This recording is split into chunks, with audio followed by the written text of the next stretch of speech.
ಕೇಳ್ತಾ ಇದೆ ಸರ್.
ಎಲ್ಲರಿಗೂ ನಮಸ್ಕಾರ.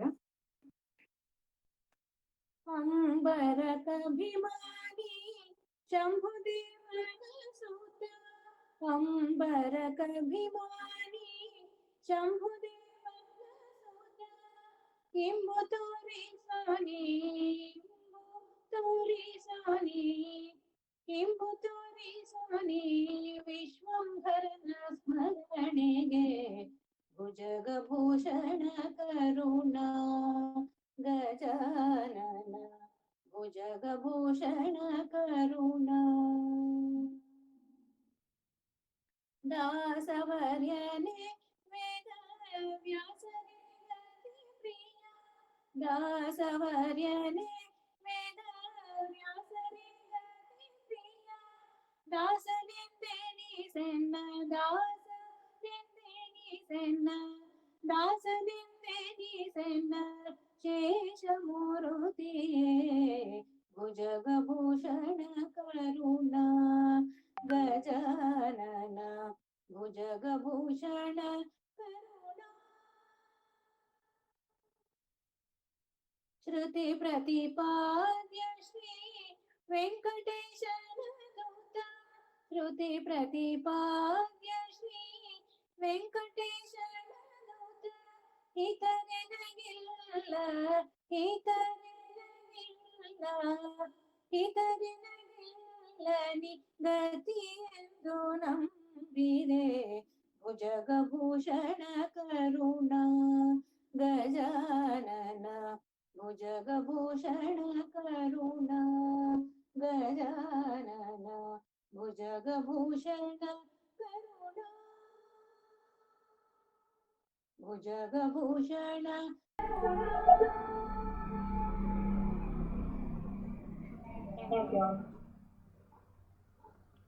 ಧನ್ಯವಾದಗಳು. ಒಂದು ಒಳ್ಳೆಯ ಪ್ರಾರ್ಥನೆ ಗೀತೆಯೊಂದಿಗೆ ಇವತ್ತಿನ ಈ ಒಂದು ಕಥೆಯ ವಿಮರ್ಶೆಯ ಸಂವಾದ ಆರಂಭಗೊಂಡಿದೆ.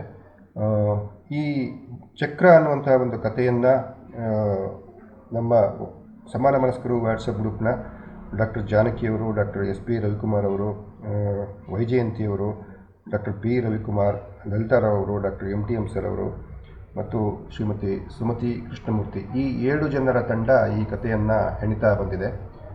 ಇವತ್ತು ಕಳೆದ ಬಾರಿ ಮೊದಲನೇ ಕಥೆಯನ್ನು ಬರೆದಾಗ, ಮಾಲತಿ ಮಾಧವ ಅನ್ನುವಂಥ ಒಂದು ಕಥೆಯನ್ನು ಬರೆದಾಗಲೂ ಕೂಡ ಇದೇ ರೀತಿಯ ಒಂದು ವಿಮರ್ಶೆಯ ಕಾರ್ಯಕ್ರಮವನ್ನು ನಾವು ಮಾಡಿದ್ವಿ. ಆಗ ನಾವು ಮಾಡಿದ್ದೇನು ಅಂತಂದರೆ, ಮೊದಲನೇದಾಗಿ ಯಾರ್ಯಾರು ಕಥೆಗಳನ್ನು ಬರೆದಿದ್ದಾರೆ ಅದೇ ಒಂದು ಇದರಲ್ಲಿ ಸೀರಿಯಲ್ನಲ್ಲಿ ಅವರು ತಮ್ಮ ಬರಹದ ಬಗ್ಗೆ ಸ್ವವಿಮರ್ಶೆ ಮಾಡಿಕೊಳ್ಳುವಂಥದ್ದು ಅಲ್ಲಿಂದ ಆರಂಭ ಆಯಿತು. ನಂತರ ಒಟ್ಟಾರೆಯಾಗಿ ಚರ್ಚೆ ಮಾಡುವಂಥ ಒಂದು ಪದ್ಧತಿಯನ್ನು ನಾವಲ್ಲಿ ಹಾಕ್ಕೊಂಡಿದ್ವಿ. ವಿಮರ್ಶೆ ಮಾಡ್ತಕ್ಕಂಥ ಕಾರ್ಯಕ್ರಮ ಕೂಡ ತುಂಬ ಸೊಗಸಾಗಿ ಮೂಡಿಬಂದಿತ್ತು. ತುಂಬ ಚೆನ್ನಾಗಿ ಸಾಕಷ್ಟು ವಿಷಯಗಳು ಚರ್ಚೆ ಆಗಿದ್ವು, ಸಾಕಷ್ಟು ಸಲಹೆಗಳು ಕೂಡ ಬಂದವು. MTM ಸರ್ ಅವರು ಇದನ್ನು ಒಂದು ಪುಸ್ತಕದ ರೂಪದಲ್ಲಿ ಅದನ್ನು ದಾಖಲಿಸಿಡ್ಬೋದಲ್ಲ ಅನ್ನೋ ಕೂಡ ಒಂದು ಸಲಹೆಯನ್ನು ಕೊಟ್ಟರು. ಖಂಡಿತವಾಗಿ ಆ ಒಂದು ಪ್ರಯತ್ನವನ್ನು ನಾವು ಮಾಡ್ತಾಯಿದ್ವಿ. ಈಗಾಗಲೇ ನಿಮಗೆಲ್ಲರಿಗೂ ಕೂಡ ನಾನು ವರ್ಡ್ ಫೈಲಲ್ಲಿ ನಿಮಗೆ ಕಥೆಯನ್ನು ಕಳಿಸಿದ್ದೀನಿ. ಅದಕ್ಕೆ ಮತ್ತಷ್ಟು ಹೊಸ ರೂಪವನ್ನು ಕೊಡೋದಕ್ಕೆ ಸಾಧ್ಯನಾ ಅನ್ನೋದ್ರ ಬಗ್ಗೆ ಕೂಡ ಆಲೋಚನೆ ಮಾಡ್ತಾ ಇದ್ದೀವಿ. ಇನ್ನೂ ಒಂದು ಹಂತ ಅಂತ ಹೇಳಿದ್ರೆ, ಆ್ಯಕ್ಚುಲಾಗಿ ನಾವು ಇದನ್ನು ಕಥಾ ವಾಚನವನ್ನು ಕೂಡ ಮಾಡಿಸ್ಬೇಕು ಅಂತ ಇತ್ತು. ನಾನು ಡಾಕ್ಟರ್ ಭರತ್ ಭೂಷಣ್ ಅವರಲ್ಲಿ ವಿನಂತಿ ಮಾಡಿದ್ದೆ. ಬಟ್ ಇದು ಕತೆ ಸ್ವಲ್ಪ ದೊಡ್ಡದಾಗೋದ್ರಿಂದ ಅದನ್ನು ಅಷ್ಟೊಂದು ಕಥೆಯನ್ನು ವಾಚನ ಮಾಡೋದಕ್ಕೆ ಹೆಚ್ಚು ಸಮಯ ಹೋಗಿಬಿಡುತ್ತೆ. ಮತ್ತು ಎಲ್ಲರೂ ಒಂದು ಸತಿ ಆಗಲೇ ಓದಿರ್ತಾರೆ. ಹಾಗಾಗಿ ಅದು ಕಥಾ ವಾಚನಕ್ಕೆ ಹೆಚ್ಚು ನಾನು ಇಂಪಾರ್ಟೆನ್ಸ್ ಕೊಟ್ಟಿಲ್ಲ. ಸಮಯದ ಒಂದು ಇದನ್ನು ಕೂಡ ಪರಿಗಣಿಸ್ಕೊಂಡು ಅದನ್ನು ಸದ್ಯಕ್ಕೆ ಬೇಡ ಅಂತ ಅಂದ್ಕೊಂಡಿದ್ದೀವಿ.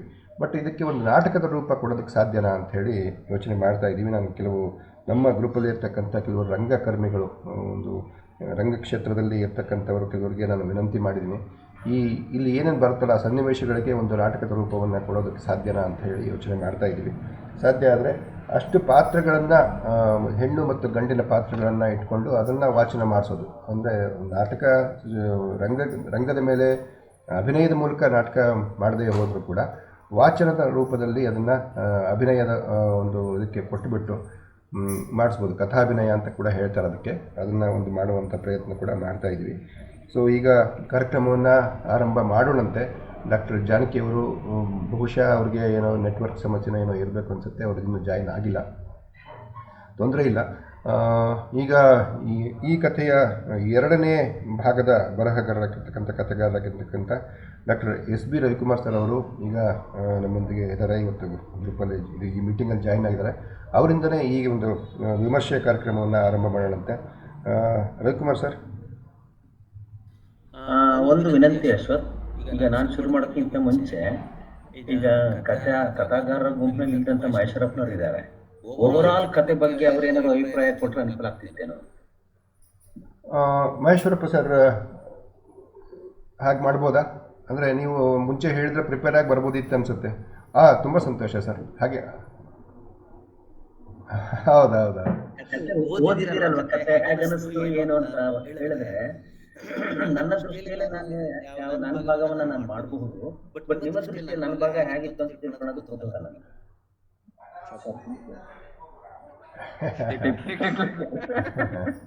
ನಾನೊಂದು ಸೀನಿಯರ್ ಅಷ್ಟೇ ಸರ್ ನನಗೆ.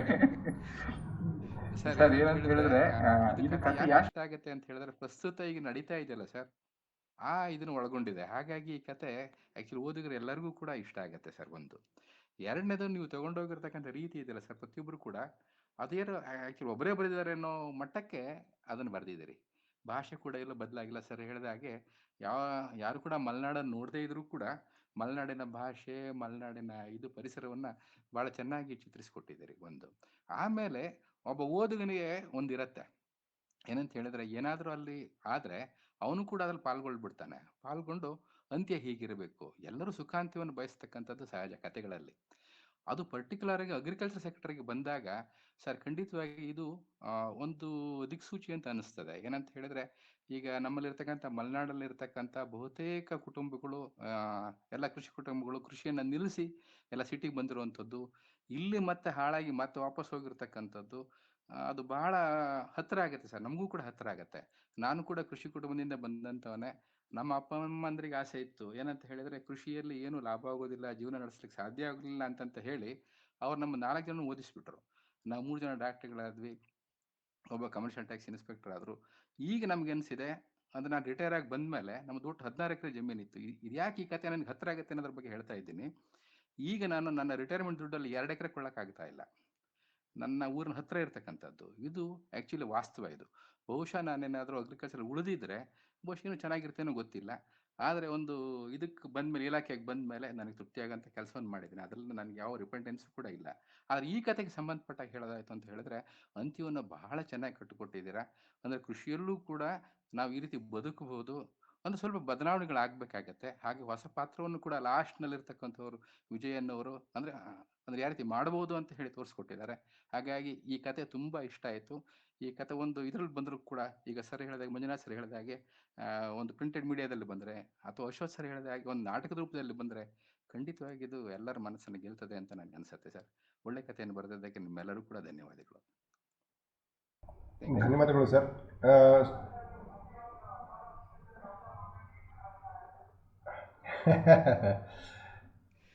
ಇಲ್ಲ ಸರ್, ಓದುವಾಗ ನಾನು ಅದು ಇನ್ವಾಲ್ವ್ ಆಗ್ಬಿಟ್ಟಿದ್ದೀನಿ ಸರ್.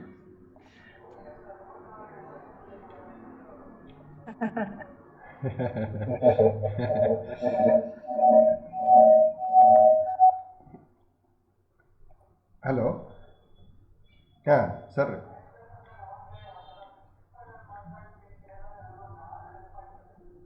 ಹಾಂ, ಹೇಳ್ಬೋದು.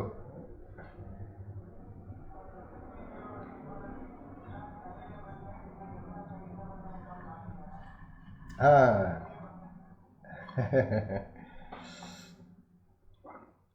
ನಿಜ. ಇಲ್ಲ ಸರ್, ನಿಮ್ಮ ಆಸಕ್ತಿ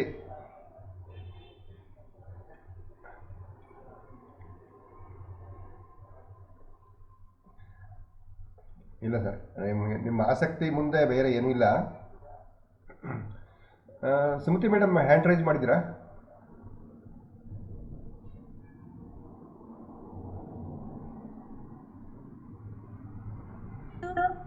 ಸರ್ ಹಾ ಸರ್. ನೀವು ಹ್ಯಾಂಡ್ ರೈಸ್ ಮಾಡಿದ್ರಿ, ಏನಾರು ಹೇಳೋದಿತ್ತ ಅಂತ? ಇಲ್ಲ, ನನಗೆ ಝೂಮ್ ನಾನು ಯಾವಾಗಲೂ ಅಟೆಂಡ್ ಮಾಡಿಲ್ಲ. ಓಕೆ ಮಾಡ್ತಿರೋದು. ಓಕೆ, ತೊಂದರೆ ಓಕೆ. ಸೊ ಈಗ ಈ ಕಥೆಯನ್ನು ಓದಿದವರು ಈ ಬೇರೆ ಇನ್ಯಾರಾದರೂ ತಮ್ಮ ಅಭಿಪ್ರಾಯ ತಿಳಿಸೋದಿದ್ರೆ ಹೇಳ್ಬೋದು. ಓಕೆ ಸರ್, ರವಿಕುಮಾರ್ ಸರ್, ಈಗ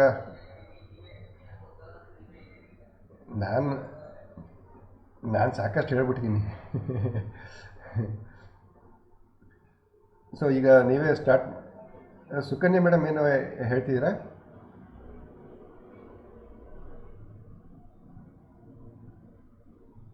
ಸುಕನ್ಯಾ ಅವರು? ಓಕೆ ಸರ್, ರವಿಕುಮಾರ್ ಸರ್, ಈಗ ನಿಮ್ಮಿಂದಲೇ ಆರಂಭ ಆಗಲಿ.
ಧನ್ಯವಾದಗಳು ಸರ್.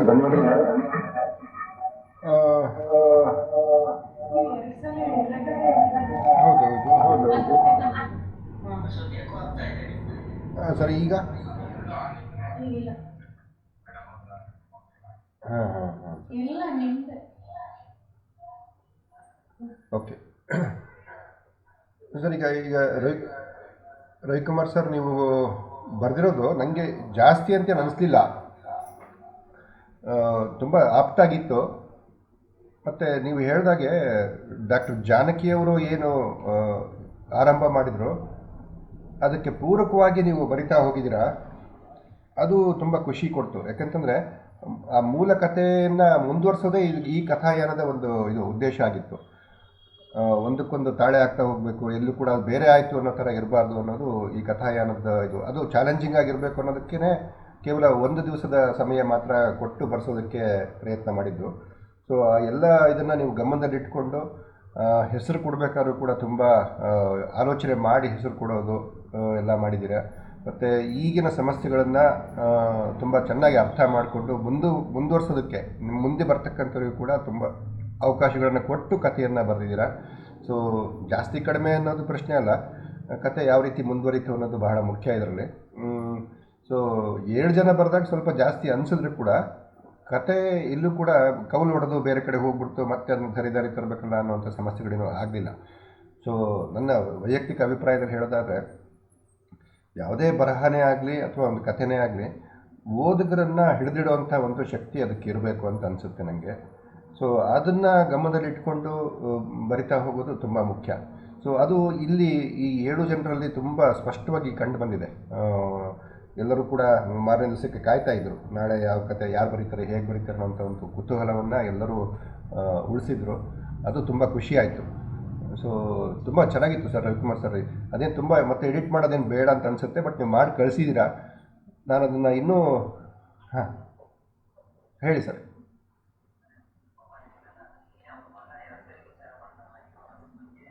ಹಾಂ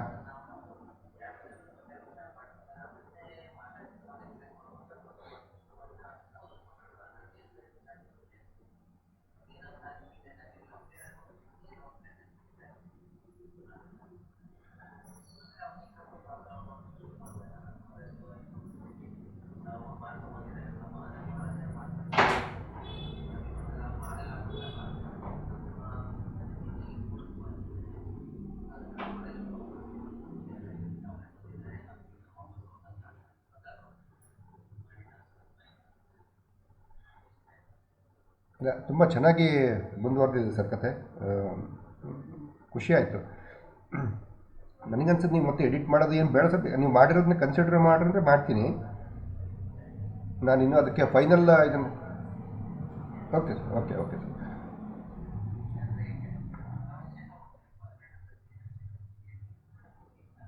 okay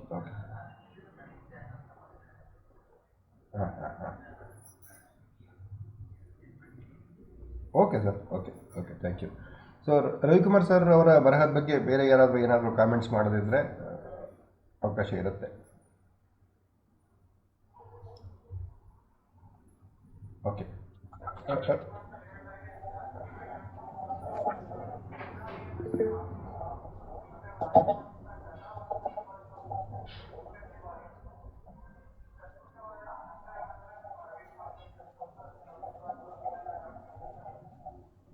correct sir. Sumathi madam ಏನೋ ಹೇಳ್ತಾ ಇದ್ರು ಅನ್ಸುತ್ತೆ. ಆಕ್ಚುಲಿ ಫಸ್ಟ್ ಜಾನಕಿ ಮೇಡಮ್ ಬರ್ದಿದ್ ಕತೆ ನೋಡಿದಾಗ ನನ್ ಫುಲ್ ಹಾರ್ಟ್ ವೀಕ್ ಆಗ್ಬಿಡ್ತು. ಮಲೆನಾಡಿನ ಶೈಲಿ ಭಾಷೆ ಬರಲ್ಲ ಅಂದ್ರೆ ಅರ್ಥ ಆಗುತ್ತೆ, ಆತರ ಬರೆಯಕ್ಕಾಗಲ್ಲ. ಮುಂದೆ ಹೇಗಪ್ಪ ಎಲ್ರು ಆತರನೇ ಬರೆದ್ರೆ ನನ್ ಬರೆಯಕ್ಕಾಗಲ್ಲ ಅನ್ನೋದು ನನ್ಗೊಂದ್ ಸಣ್ಣ ಥಾಟ್ ಬಂತು. ಆದ್ರೆ ರವಿಕುಮಾರ್ ಸರ್ ಬರ್ದಿದ್ ನೋಡಿದಾಗ ಅದು ತುಂಬಾ ಧೈರ್ಯ ಕೊಟ್ಟು, ಆಮೇಲೆ ಒಂದು ಇಡೀ ಕತೆಗೆ ಶಕ್ತಿನೇ ರವಿಕುಮಾರ್ ಸರ್ ಬರಹ ಅಂತಾನೆ ಹೇಳ್ಬೋದು. ಅವ್ರು ಅದನ್ನ ಆ ದಿಕ್ಕಿನಲ್ಲಿ ತಗೊಂಡೋಗಿದ್ದಕ್ಕೆ, ಒಂದು ಸಮಕಾಲೀನ ಪ್ರಶ್ನೆಗಳನ್ನ ಅವರು ಅಲ್ಲಿ ತಗೊಂಡಿದ್ದಕ್ಕೇನೆ ಎಲ್ರಿಗೂ ಅದು ಮುಂದುವರ್ಸಕ್ಕೆ ಬಹಳ ಈಸಿ ಆಯ್ತು. ಆಮೇಲೆ ಎಲ್ರು ಅನುಭವಿಸ್ತಾ ಇರೋಂತ ನೋವುಗಳು, ಕಷ್ಟಗಳು, ಸುಖ ಎಲ್ಲವೂ ಇದೆ ಅದರಲ್ಲಿ. ರವಿಕುಮಾರ್ ಸರ್ ಬಹಳ ಚೆನ್ನಾಗಿ ಮಾಡಿದ್ದಾರೆ. ಅದರಿಂದನೇ ಅದು ಕತೆಗೆ ಆ ತರ ಅಂತ್ಯ ಕೊಡ್ಲಿಕ್ಕಾಗಿದ್ದು ತುಂಬಾ ಚೆನ್ನಾಗೈತೆ. ಬಾಡಿ ಆಫ್ ದ ಸ್ಟೋರಿ ಅಂತಾನೆ ಹೇಳ್ಬೋದು Ravikumar sir. Okay thank you madam. ಇಲ್ಲ, ನೀವು ಅವತ್ತೇ ಫಸ್ಟ್ ಡೇ ಕತೆ ಓದಿದ ತಕ್ಷಣ ನಂಗೆ ಮೆಸೇಜ್ ಮಾಡಿದ್ರಿ, ನಂಗೆ ನೆನಪಿದೆ. ಇದು ಹೇಗೆ ಸರ್ ಮುಂದುವರ್ಸೋದು, ನಂಗೆ ಕಷ್ಟ ಆಗುತ್ತೆ ಅಂತಲೂ ಹೇಳಿದರೆ. ಇಲ್ಲ, ಯಾವಾಗಲೂ ಹೇಗೆಂದರೆ ನಾವು ಅದರಲ್ಲಿ ಎಷ್ಟು ಇನ್ವಾಲ್ವ್ ಆಗ್ತೀವಿ ಅನ್ನೋದ್ರ ಮೇಲೆ ಅದು ನಾವು ಎಷ್ಟು ಪ್ರಯತ್ನ ಮಾಡ್ತೀವಿ. ನನಗೆ ಅದನ್ನೇ ಈಗ ಹೊಡೆಯೋದು ಅನ್ನೋದ್ರ ಬಗ್ಗೆನೂ ಕೂಡ ಅದನ್ನೇ ಬರೆದಿದ್ದು ನಾನು. ಸೊ ಒಂದು ವಿಷಯ ನಮಗೆ ತಲೆಗೆ ಹೋಗ್ತಿರೆ ಅದು ತಲೆ ಕೊರಿತಾ ಇರಬೇಕು. ಅದು ಎಲ್ಲ 7 ಜನಕ್ಕೂ ಆಗಿದೆ ಅಂತ ಅನಿಸುತ್ತೆ. ಹಾಗಾಗಿ ಕತೆ ತುಂಬ ಚೆನ್ನಾಗಿ ಬಂದಿದೆ. ಸುಮ್ಮನೆ ಏನೋ ಒಂದು ಬರಿಬೇಕು, ಬರಬೇಡ ಅನ್ನೋ ಲೆಕ್ಕಕ್ಕಿದ್ರೆ ಈ ಕತೆ ಇಷ್ಟು ಚೆನ್ನಾಗಿ ಬರೋಕ್ಕೆ ಸಾಧ್ಯ ಇರಲಿಲ್ಲ. ಓಕೆ, ಲಲಿತಾರಾವ್ ಏನೋ ಹೇಳ್ಬೇಕಂತೀರಿ?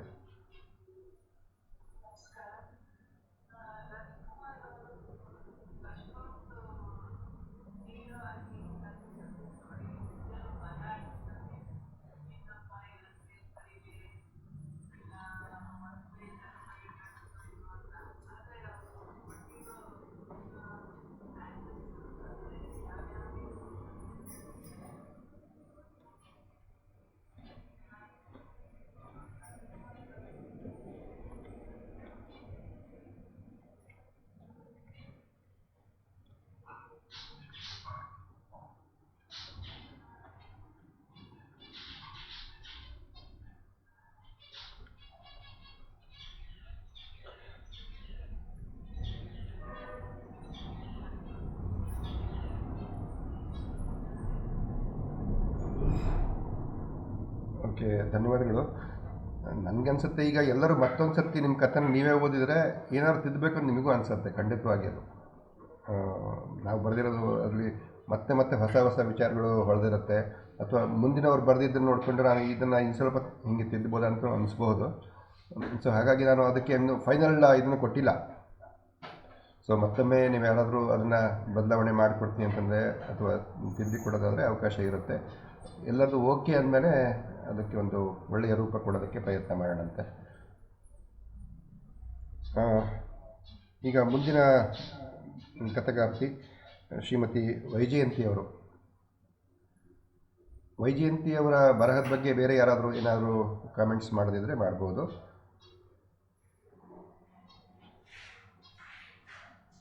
ಅಥವಾ ರವಿಕುಮಾರ್ ಸರೇ ಹೇಳ್ಬೋದು. ಈಗ ನಿಮ್ಮ ಆಶೆ ಇದ್ದಂತೆ ಅವರು ಮುಂದುವರಿಸಿದ್ದಾರೆ ಅನ್ನೋದ್ರ ಬಗ್ಗೆ ನಿಮ್ಮ ಅಭಿಪ್ರಾಯನೂ ಕೂಡ ಹೇಳ್ಬೋದು ಸರ್.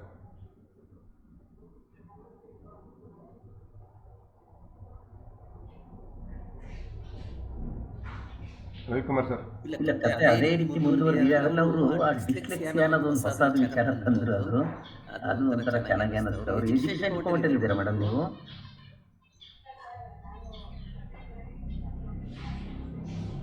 ಹಾ,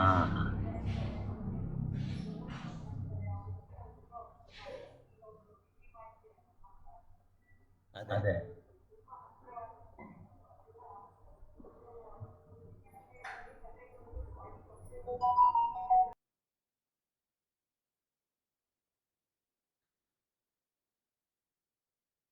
ಅದೇ ಅದೇ ಅದು ಅದು ಎಲ್ಲ ಚೆನ್ನಾಗಿ ಅನಿಸ್ತು. ಅದು ಆ ವಿಚಾರ ನಮಗಷ್ಟು ಐಡಿಯಾ ಬರ್ತಿರ್ಲಿಲ್ಲ ಅನ್ಸುತ್ತೆ. ಬಹುಶಃ ನೀವು ಅದಕ್ಕೊಂದು ಆ ಮಕ್ಕಳ ಸಮಸ್ಯೆನ ಇನ್ನೂ ಒಂಥರ ಗಹನಗೊಳಿಸಿದ್ರಿ. ಮುಂದೆ ಅವರು ಸುಮತಿ ಮೇಡಮ್ ಅವರು ಅದನ್ನು ವಾಪಸ್ ಕರೆಸೋದಕ್ಕೆ ಅವ್ರಿಗೆ ಇನ್ನೂ ಸಮರ್ಥನೆ ಸಿಕ್ಕಾಗಾಯ್ತು. ಚೆನ್ನಾಗಾಯ್ತು. ನನ್ನ ಆ್ಯಂಗಲ್ ಒಂದು ಬೇರೆ ಇತ್ತದು. ಅದೇ ನಾನು ಈ ಥರ ಹೇಳಿದ್ನಲ್ಲ, ಈ ಡ್ರಗ್ಸು ಅದು ಇದು ಅಂತ ಇತ್ತು. ಅದಕ್ಕೆ ಪರವಾಗಿ ನೀವು ಇನ್ನೂ ಒಂದು ಕೊಟ್ರಿ. ಚೆನ್ನಾಗಿತ್ತು ಮೇಡಮ್ ಅದು. Thank you sir. ನಾನು ಎಲ್ಲರನ್ನು ಇಲ್ಲಿ 7 ಜನರನ್ನು ಸ್ವಲ್ಪ ಮಟ್ಟಿಗೆ ವೈಯಕ್ತಿಕವಾಗಿ ಪರಿಚಯ ಇರೋದ್ರಿಂದ ಒಂದು ವಿಷಯನ ಗಮನಿಸ್ತಾ ಬಂದಿದ್ದೀನಿ. ಈ ಕಥೆಯನ್ನು ಬರಿಬೇಕಾದ್ರೆ ಎಲ್ಲರೂ ಕೂಡ ತಮ್ಮ ತಮ್ಮ ವೈಯಕ್ತಿಕ ಒಂದು ಅನುಭವವನ್ನು ಅದಕ್ಕೆ ಸೇರಿಸ್ತಾ ಬಂದಿದ್ದಾರೆ ಅಂತ ಅನಿಸ್ತು. ಜಾನಕಿ ಮೇಡಮ್ ಅವರು ಕೂಡ ಅವರ ಇರೋವಂಥ ಜಾಗದ ಪರಿಚಯವನ್ನು ಮಾಡಿಕೊಡೋಂಥ ಪ್ರಯತ್ನ ಮಾಡಿದರು. ರವಿಕುಮಾರ್ ಅವರು ಬೆಂಗಳೂರು ಮತ್ತು ದಾವಣಗೆರೆದು ಅವರು ಕೃಷಿಕರಾಗಿರೋದು ಅಂಥ ವಿಷಯಗಳನ್ನ ಸೇರಿಸೋದಕ್ಕೆ ಇದು ಮಾಡಿದರು. ಲಲಿತಾರಾವ್ ಅವರು ಕೂಡ ಅವರು ಆಲ್ರೆಡಿ 30 ವರ್ಷದಿಂದ ಒಳ್ಳೆಯ ಕೃಷಿಯನ್ನು ಮಾಡ್ತಾ ಇರೋವಂಥವ್ರು. ಸೊ ಎಲ್ಲರಿಗೂ ಕೂಡ ಈ ವಿಷಯ ಚೆನ್ನಾಗಿ ಒಪ್ಪಿತು ಅನಿಸುತ್ತೆ. ಈಗ ವೈಜಯಂತಿ ಮೇಡಮ್ ಹೇಳ್ದಂಗೆ ಅವ್ರಿಗೆ ಇರ್ತಕ್ಕಂಥ ಯಾವುದೋ ಒಂದು ಅನುಭವವನ್ನು ಈ ಕಥೆಗೆ ಸೇರಿಸಿದರು. ಸೊ ಹೀಗೆ ಎಲ್ಲರೂ ಕೂಡ ತಮ್ಮ ಸ್ವ ಅನುಭವಗಳನ್ನು ಕಥೆಗೆ ಸೇರಿಸಿ ಬರೆದಿದ್ದರಿಂದ ತುಂಬ ಚೆನ್ನಾಗಿ ಸಾಗಿದೆ. ವೈಜಯಂತಿ ಮೇಡಮ್, ಈಗ ತಮ್ಮ ಇದನ್ನು ಮೊದಲು ಸ್ವಾಮಿ ವಿಮರ್ಶೆ ಮಾಡಿಕೊಳ್ಳಿ, ಮತ್ತು ಒಟ್ಟಾರೆ ಕಥೆ ಬಗ್ಗೆ ನಿಮ್ಮ ಅಭಿಪ್ರಾಯ.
Thank you madam.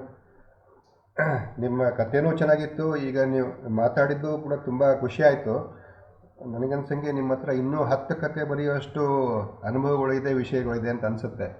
ಮತ್ತು ನೀವು ಇಷ್ಟೊಂದು ಒಂದು ಕತೆ ಬರೆಯೋದಕ್ಕೆ ಇಷ್ಟೆಲ್ಲ ಒಂದು ಗಂಭೀರವಾಗಿ ಆ ವಿಷಯ ತೆಗೆದುಕೊಂಡಿದ್ರಲ್ಲ, ಅದು ನನಗೆ ಬಹಳ ಖುಷಿ ಕೊಡ್ತು. ಇದನ್ನು ನಾನು ಆರಂಭ ಮಾಡಿದಾಗ ಇದನ್ನು ಎಷ್ಟು ಜನ ಸ್ವೀಕರಿಸ್ತಾರೋ, ಯಾವ ರೀತಿ ತಗೊಳ್ತಾರೋ ಅನ್ನೋಂಥ ಒಂದು ಇತ್ತು. ಬಟ್ ನಿಮ್ಮ ಮಾತು ಕೇಳಿದಾಗ ತುಂಬ ಒಳ್ಳೆಯ ಪ್ರಯತ್ನವನ್ನೇ ಮಾಡಿದ್ದೀವಿ ಅನ್ನೋವಂಥ ಒಂದು ನಂಬಿಕೆ ಬಂತು. ಸೊ ಖಂಡಿತ ನಮ್ಮ ಈ ಸಮಾನ ಮನಸ್ಕರ ವೇದಿಕೆಯಿಂದ ಇಂತಹ ಇನ್ನೂ ಹಲವಾರು ಅವಕಾಶಗಳನ್ನು ಕೊಡೋದಕ್ಕೆ ತುಂಬ ಸ್ಫೂರ್ತಿದಾಯಕವಂಥ ಮಾತುಗಳನ್ನ ಆಡಿದ್ದೀರಿ. ತುಂಬ ಖುಷಿಯಾಯಿತು ಮೇಡಮ್. ಧನ್ಯವಾದಗಳು. ಈಗ ಮುಂದಿನ ಕಥೆಗಾರರು ಡಾಕ್ಟರ್ ಪಿ ರವಿಕುಮಾರ್ ಅವರು.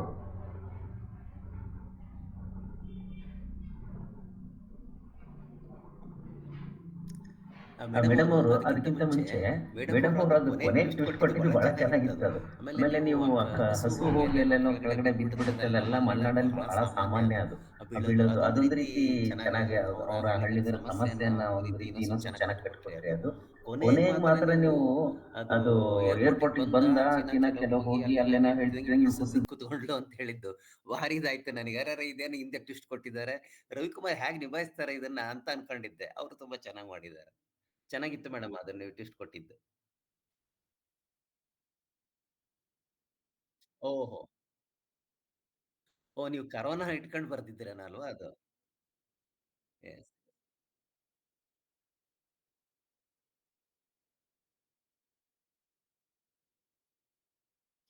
Yes, Yes.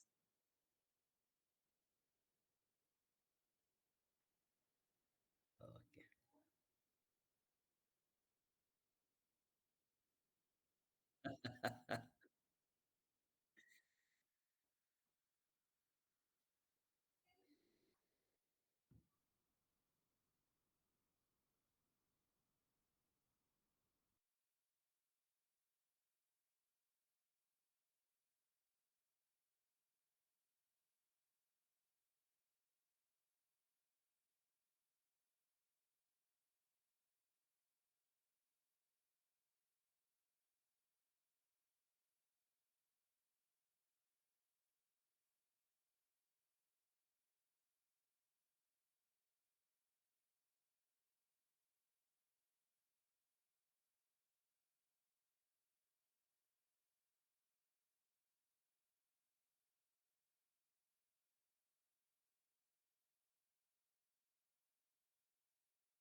ಮತ್ತೊಮ್ಮೆ ಎಲ್ರಿಗೂ ನಮಸ್ಕಾರ.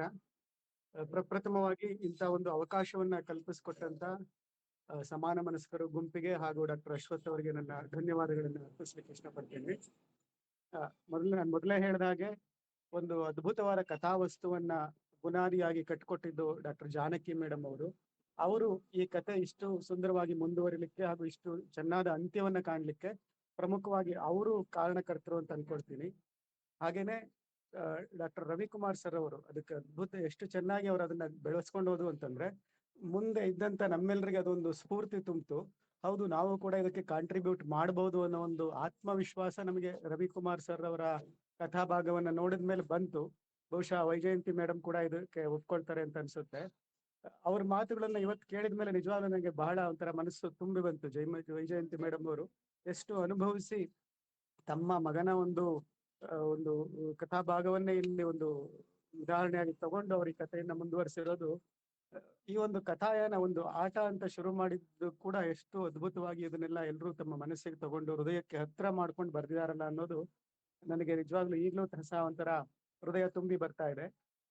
ಇನ್ನು ನನ್ನ ಕಥಾಭಾಗದ ವಿಚಾರಕ್ಕೆ ಬಂದ್ರೆ, ವೈಜಯಂತಿ ಮೇಡಮ್ ಅವರು ಬೀಜಿಂಗ್ಗೆ ಅವನು ಹೊರಟು ನಿಂತ ವಾಪಸ್ ಬರೋ ಸಂದರ್ಭದಲ್ಲಿ ಅವನು ಫೋನ್ ಮಾಡಿದಾಗ, ವಿಶ್ವ ಫೋನ್ ಮಾಡಿದಾಗ ಅವನ ಹೆಂಡತಿ ಒಂಥರ ಶಾಕ್ಗೆ ಒಳಗಾದ್ಲು ಅಂತ ಅಲ್ಲಿಗೆ ನಿಂತಿತ್ತು. ಅಲ್ಲಿಂದ ಹೆಂಗಪ್ಪ ಮುಂದುವರಿಸೋದು ಅಂತ ಯೋಚನೆ ಮಾಡ್ತಾ ಇರುವಾಗ ನಾನು ಈ ಕಥಾಭಾಗವನ್ನ ಪ್ರತಿದಿನ ನಾನು ಈ ಕಥೆಯನ್ನ ನನ್ನ ಹೆಂಡತಿಗೆ ಹಾಗೂ ಮಗಳಿಗೆ ಓದಿ ಹೇಳ್ತಾ ಇದ್ದೆ. ಹಾಗೇನೆ ಹೇಗೆ ಇದನ್ನ ವಿಸ್ತರಿಸೋದು ಅನ್ನೋದನ್ನು ಕೂಡ ಅವರಿಬ್ಬರ ಜೊತೆ ಚರ್ಚೆ ಮಾಡಿದಾಗ ಒಂದೆರಡು ವಿಚಾರಗಳು ಅವ್ರ ಕಡೆಯಿಂದನೂ ನಮಗೆ ಬಂತು. ಹಾಗಾಗಿ ನಾನು ಈ ವಿಚಾರವನ್ನ ಏನು ಈ ಸಾಫ್ಟ್ವೇರ್ ಜಗತ್ತಿನಲ್ಲಿ ಆಗ್ತಾ ಇರ್ತಕ್ಕಂಥ ತಲ್ಲಣಗಳಿಗೆ ರಿಲೇಟ್ ಮಾಡಿಬಿಟ್ಟು ಅವನಿಗೆ ಆ ಪಿಂಕ್ ಸ್ಲಿಪ್ ಅಥವಾ ಏನು ಬೆಂಚಲ್ಲಿ ಕೂರ್ತಕ್ಕಂಥದ್ದು ಅದನ್ನ ನಾನು ಮುಂದುವರಿಸ್ಕೊಂಡು ಹೋದೆ. ಬಹುಶಃ ಅದು ಎಷ್ಟು ಮಟ್ಟಿಗೆ ಸರಿ, ವೈಜಯಂತಿ ಮೇಡಮ್ ಹೇಳಿದ ಪ್ರಕಾರ ಕೋವಿಡ್ ವಿಚಾರಕ್ಕೆ ಅವರು ರಿಲೇಟ್ ಮಾಡಬೇಕು ಅಂತ ಅನ್ಕೊಂಡಿದ್ರು. ನಾನು ಸ್ವಲ್ಪ ಮಟ್ಟಿಗೆ ಅಲ್ಲಿ ಕೋವಿಡ್ ಅನ್ನು ಕೂಡ ತಂದೆ. ಕೋವಿಡ್ ಸಮಯದಲ್ಲಿ ಈಗಾಗಲೇ ಅವನು ಬೆಂಚ್ನಲ್ಲಿ ಕುತ್ಕೊಂಡು ಅನುಭವಿಸಿದಂತ ಬವಣೆಗಳನ್ನು ಕೂಡ ಅಲ್ಲಿ ತಂದೆ. ಹಾಗೆ ಮತ್ತೆ ಅದನ್ನ ಕಥೆಯನ್ನ ಮುಂದುವರಿಸಲಿಕ್ಕೆ ಒಂದು ಅವಕಾಶ ಇರಲಿ ಅನ್ನೋ ದೃಷ್ಟಿಯಲ್ಲಿ ಈ ಕಡೆ ವಿಶ್ವನ ಕಡೆಯಿಂದನೂ ಅಥವಾ ವಿಶ್ವನ ಹೆಂಡತಿ ಕಡೆಯಿಂದ ಅವರು ಸಿಟಿಯನ್ನ ಬಿಟ್ಟು ಹಳ್ಳಿಗೆ ಹೋಗ್ಲಿಕ್ಕೆ ಮನಸ್ಸು ಬರ್ತಕ್ಕಂಥದ್ದು. ಅದೇ ಸಂದರ್ಭದಲ್ಲಿ ಊರಿನಲ್ಲಿರ್ತಕ್ಕಂಥ ಅಜ್ಜಿ ತಾತ ಕೂಡ ನಾವು ಸಿಟಿಗೆ ಹೋಗಿ ಮಕ್ಕಳ ಜೊತೆ ಇರೋಣ ಅನ್ನೋ ಒಂದು ಮನಸ್ಸು ಬರೋ ರೀತಿಯಲ್ಲಿ ಅಲ್ಲಿಗೆ ನಿಲ್ಲಿಸಿ ನಾನು ಮುಂದಕ್ಕೆ ಇರೋರಿಗೆ ಒಂದು ಅವಕಾಶ ಮಾಡಿಕೊಟ್ಟೆ. ಸೊ ಇದರ ತಪ್ಪು ಒಪ್ಪುಗಳನ್ನ ನೀವುಗಳೇ ನಿರ್ಣಯಿಸಬೇಕು ಅಂತ ಮತ್ತೊಮ್ಮೆ ಕೇಳ್ಕೊಳ್ತೇನೆ. ಮತ್ತೊಮ್ಮೆ ಎಲ್ರಿಗೂ ಧನ್ಯವಾದಗಳು. Thank you doctor Ravikumar.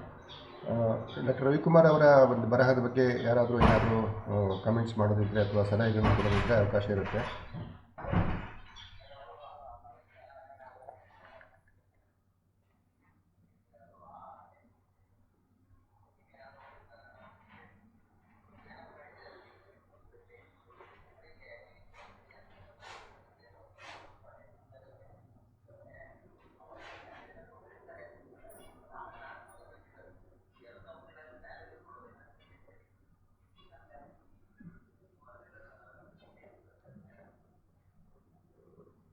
ಇಲ್ಲ, ನನಗೆ ತುಂಬ ಜನ ಕೇಳಿದ್ರು, ಸರ್ ಅದು ಬೆಂಚ್ ಅಂತ ಬರೆದಿದ್ದಾರೆ ಏನಂತ ನನಗೂ ಅರ್ಥ ಆಗಿಲ್ಲ ಅಂಥೇಳಿ.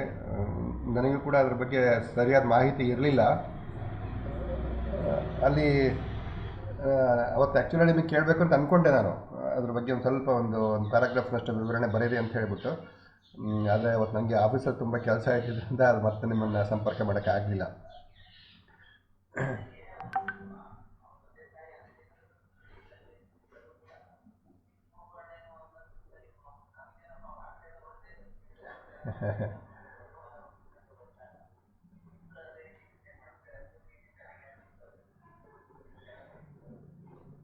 ಇಲ್ಲ, ಅದು ತುಂಬ ಜನಕ್ಕಿತ್ತು ಸರ್. ಅಂದರೆ ಮತ್ತೆ ಒಂದಿಷ್ಟು ಚರ್ಚೆ ಆಗುತ್ತೆ ಅವರಿಬ್ಬರ ಮಧ್ಯ. ಅಲ್ಲಿಗೆ ಹೋಗೋದು ಸರಿನೋ ಇಲ್ಲಿಗೆ ಬರೋದು ಸರಿನೋ ಅನ್ನೋದ್ರ ಬಗ್ಗೆ ಚರ್ಚೆ ಆಗುತ್ತೆ ಅನ್ನೋ ಥರ ಎಲ್ಲ ಎಕ್ಸ್ಪೆಕ್ಟ್ ಮಾಡಿದರು. ಬಟ್ ಮುಂದೆ ಇನ್ನೂ ಜಾಸ್ತಿ ಬರಹಗಾರ ಇರಲಿಲ್ಲ. ಹಾಗಾಗಿ ಸ್ವಲ್ಪ ಅಲ್ಲಿಗೆ ಅದು ನಿಲ್ತಂತ ಅನಿಸುತ್ತೆ.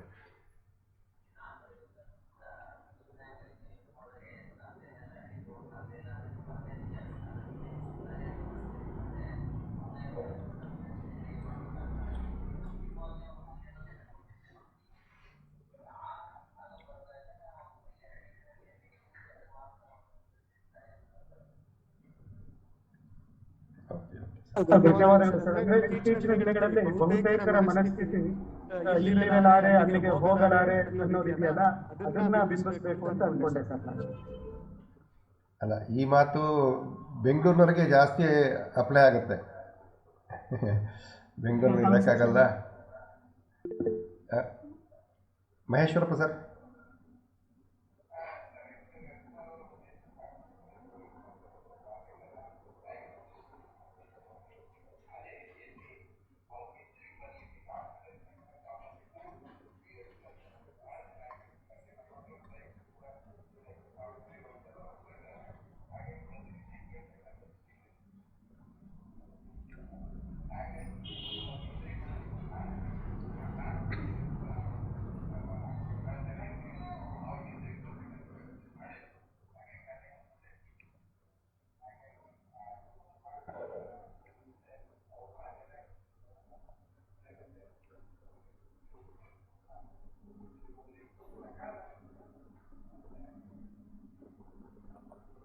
ನಿಜ ಸರ್. ಅದು ಆ ಒಂದು ರವಿಕುಮಾರ್ ಹೇಳಿ.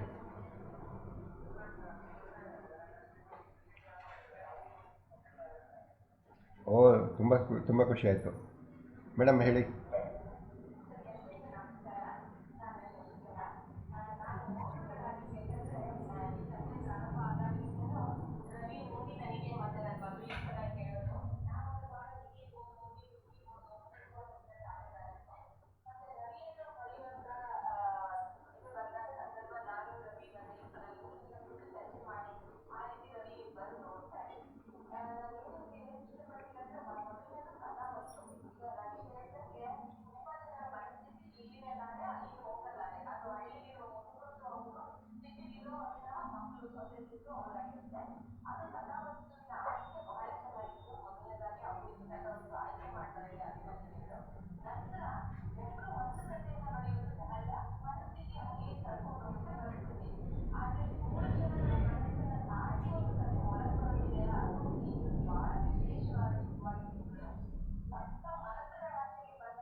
Thank you madam. ಒಂದು ಪ್ರಶ್ನೆ, ನೀವು ಈಗ ಒಂದು ತೋಟ ಮಾಡಿರ್ಬೇಕಲ್ಲ ಡಾಕ್ಟರ್ ರವಿಕುಮಾರ್ ಅವರು? ಹೌದು.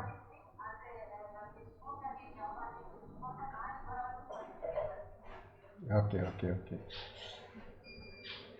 Okay, thank you. ಮತ್ತು ಬೇರೆ ಯಾರಾದರೂ ರವಿಕುಮಾರ್ ಅವರ ಬರಹದ ಬಗ್ಗೆ ಸಲಹೆ ಅಥವಾ ವಿಮರ್ಶೆ?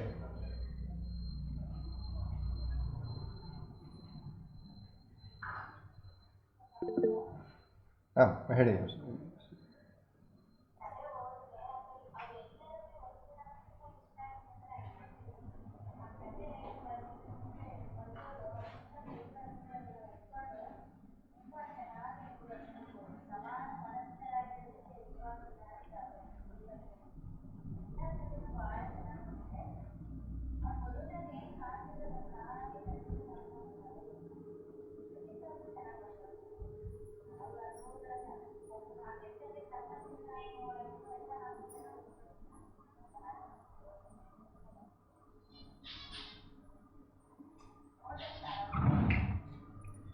Okay, thank you madam, thank you, thank you.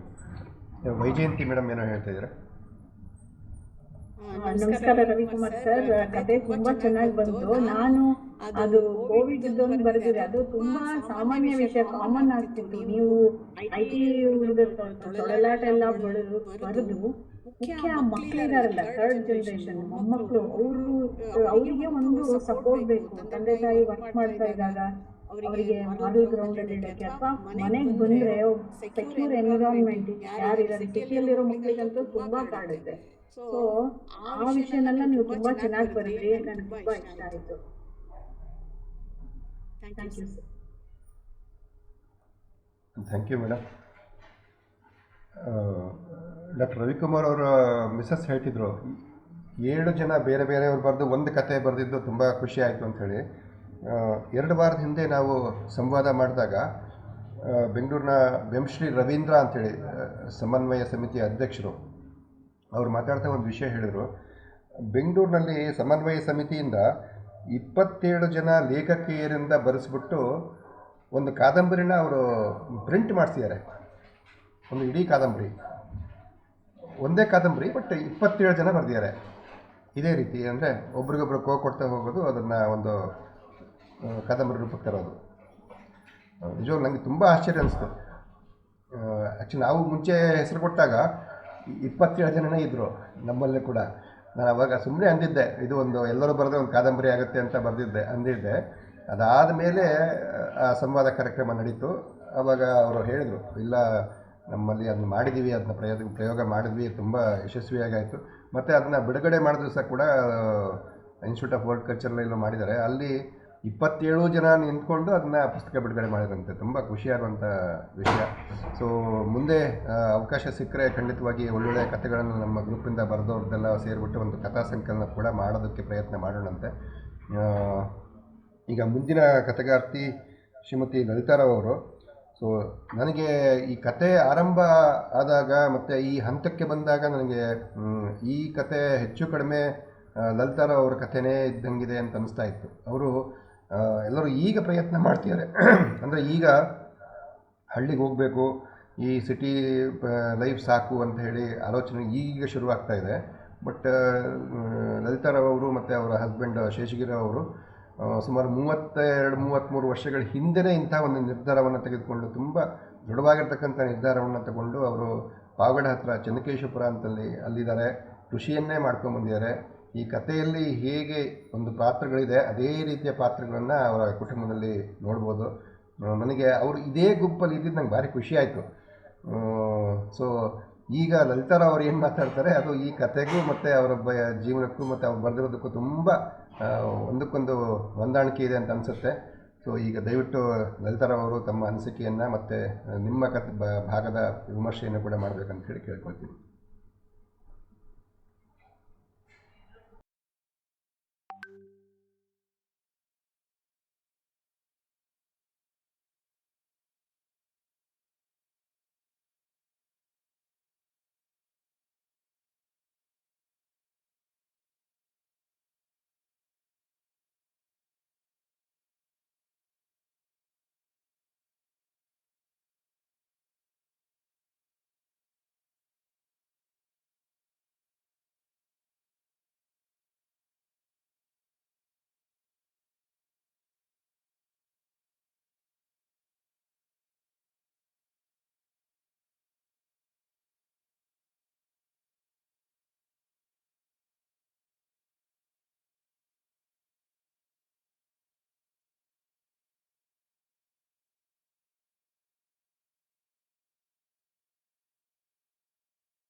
ನಿಜ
ನಿಜ.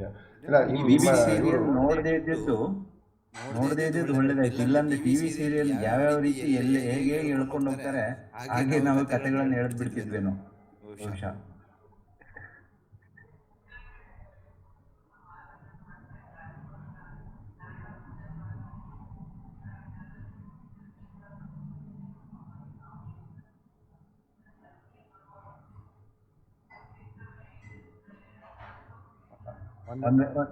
ನಮಗೆ ಬೇಕಾಗಿರೋದು ಮನೋರಂಜನೆ, ಕೊಂಚ ಸಂತೋಷ ಪಡುವಂಥದ್ದು ಬೇಕು. ಅಲ್ಲಿ ನೋಡಿದ್ರೆ ಆ ಸೀರಿಯಲ್ಗಳ ಕಥೆ ನೋಡ್ತಾ ಹೋಗ್ಬಿಟ್ರೆ ಎಲ್ಲಿ ಯಾವಾಗ ಯಾವ ರೀತಿ ಹೊಸ ಪಾತ್ರಗಳು ಬರ್ತವೆ, ಹೇಗೆ ಎಂಡ್ ಆಗುತ್ತೆ ಅಂತ ಗೆಸ್ ಮಾಡೋಕ್ಕೂ ಆಗಲ್ಲ.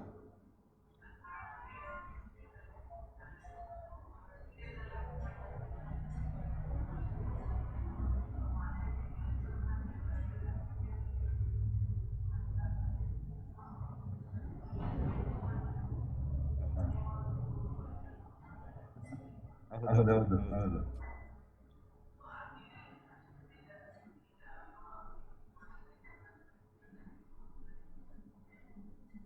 ಸುಧಾ ಬೆಳವಾಡಿಯವರು ಇವರ ಅತ್ತಿಗೆ, ಅತ್ತಿಗೆ ಅಲ್ಲ ಅವರು ಅಣ್ಣನ ಹೆಂಡತಿ. ಹಾಂ, ಪ್ರಕಾಶ್ ಬೆಳವಾಡಿಯವರ ವೈಫು,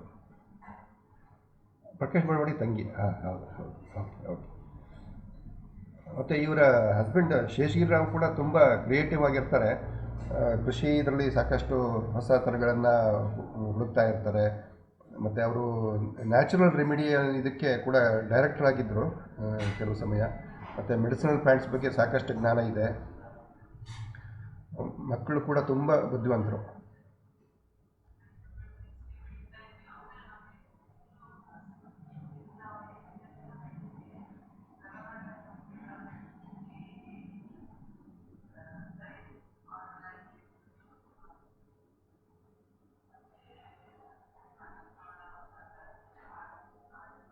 ಆಡ್ಸೋಗೆ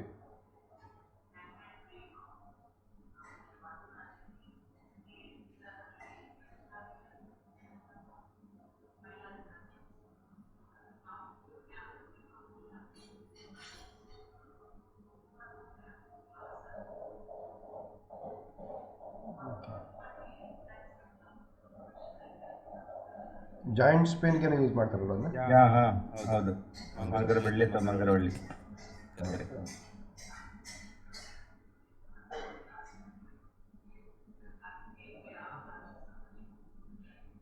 ಓಕೆ.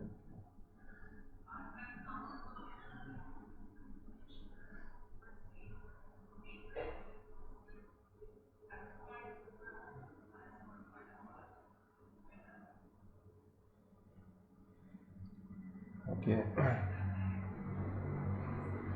ಈಗ ತರಕಾರಿ ಬೆಳೀತಾ ಇದ್ದೀರಾ? ಓಕೆ.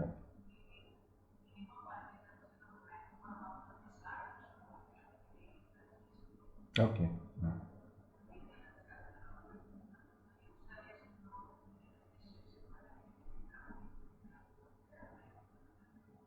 ಓಕೆ. ಓಕೆ.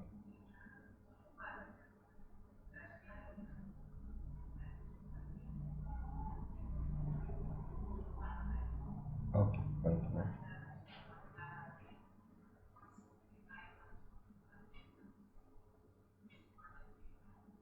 ಹಾಂ ಹಾಂ.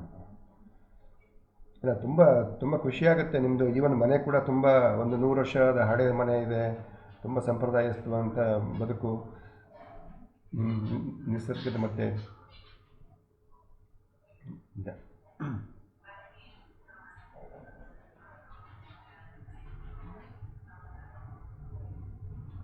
Okay, thank you. ಮತ್ತು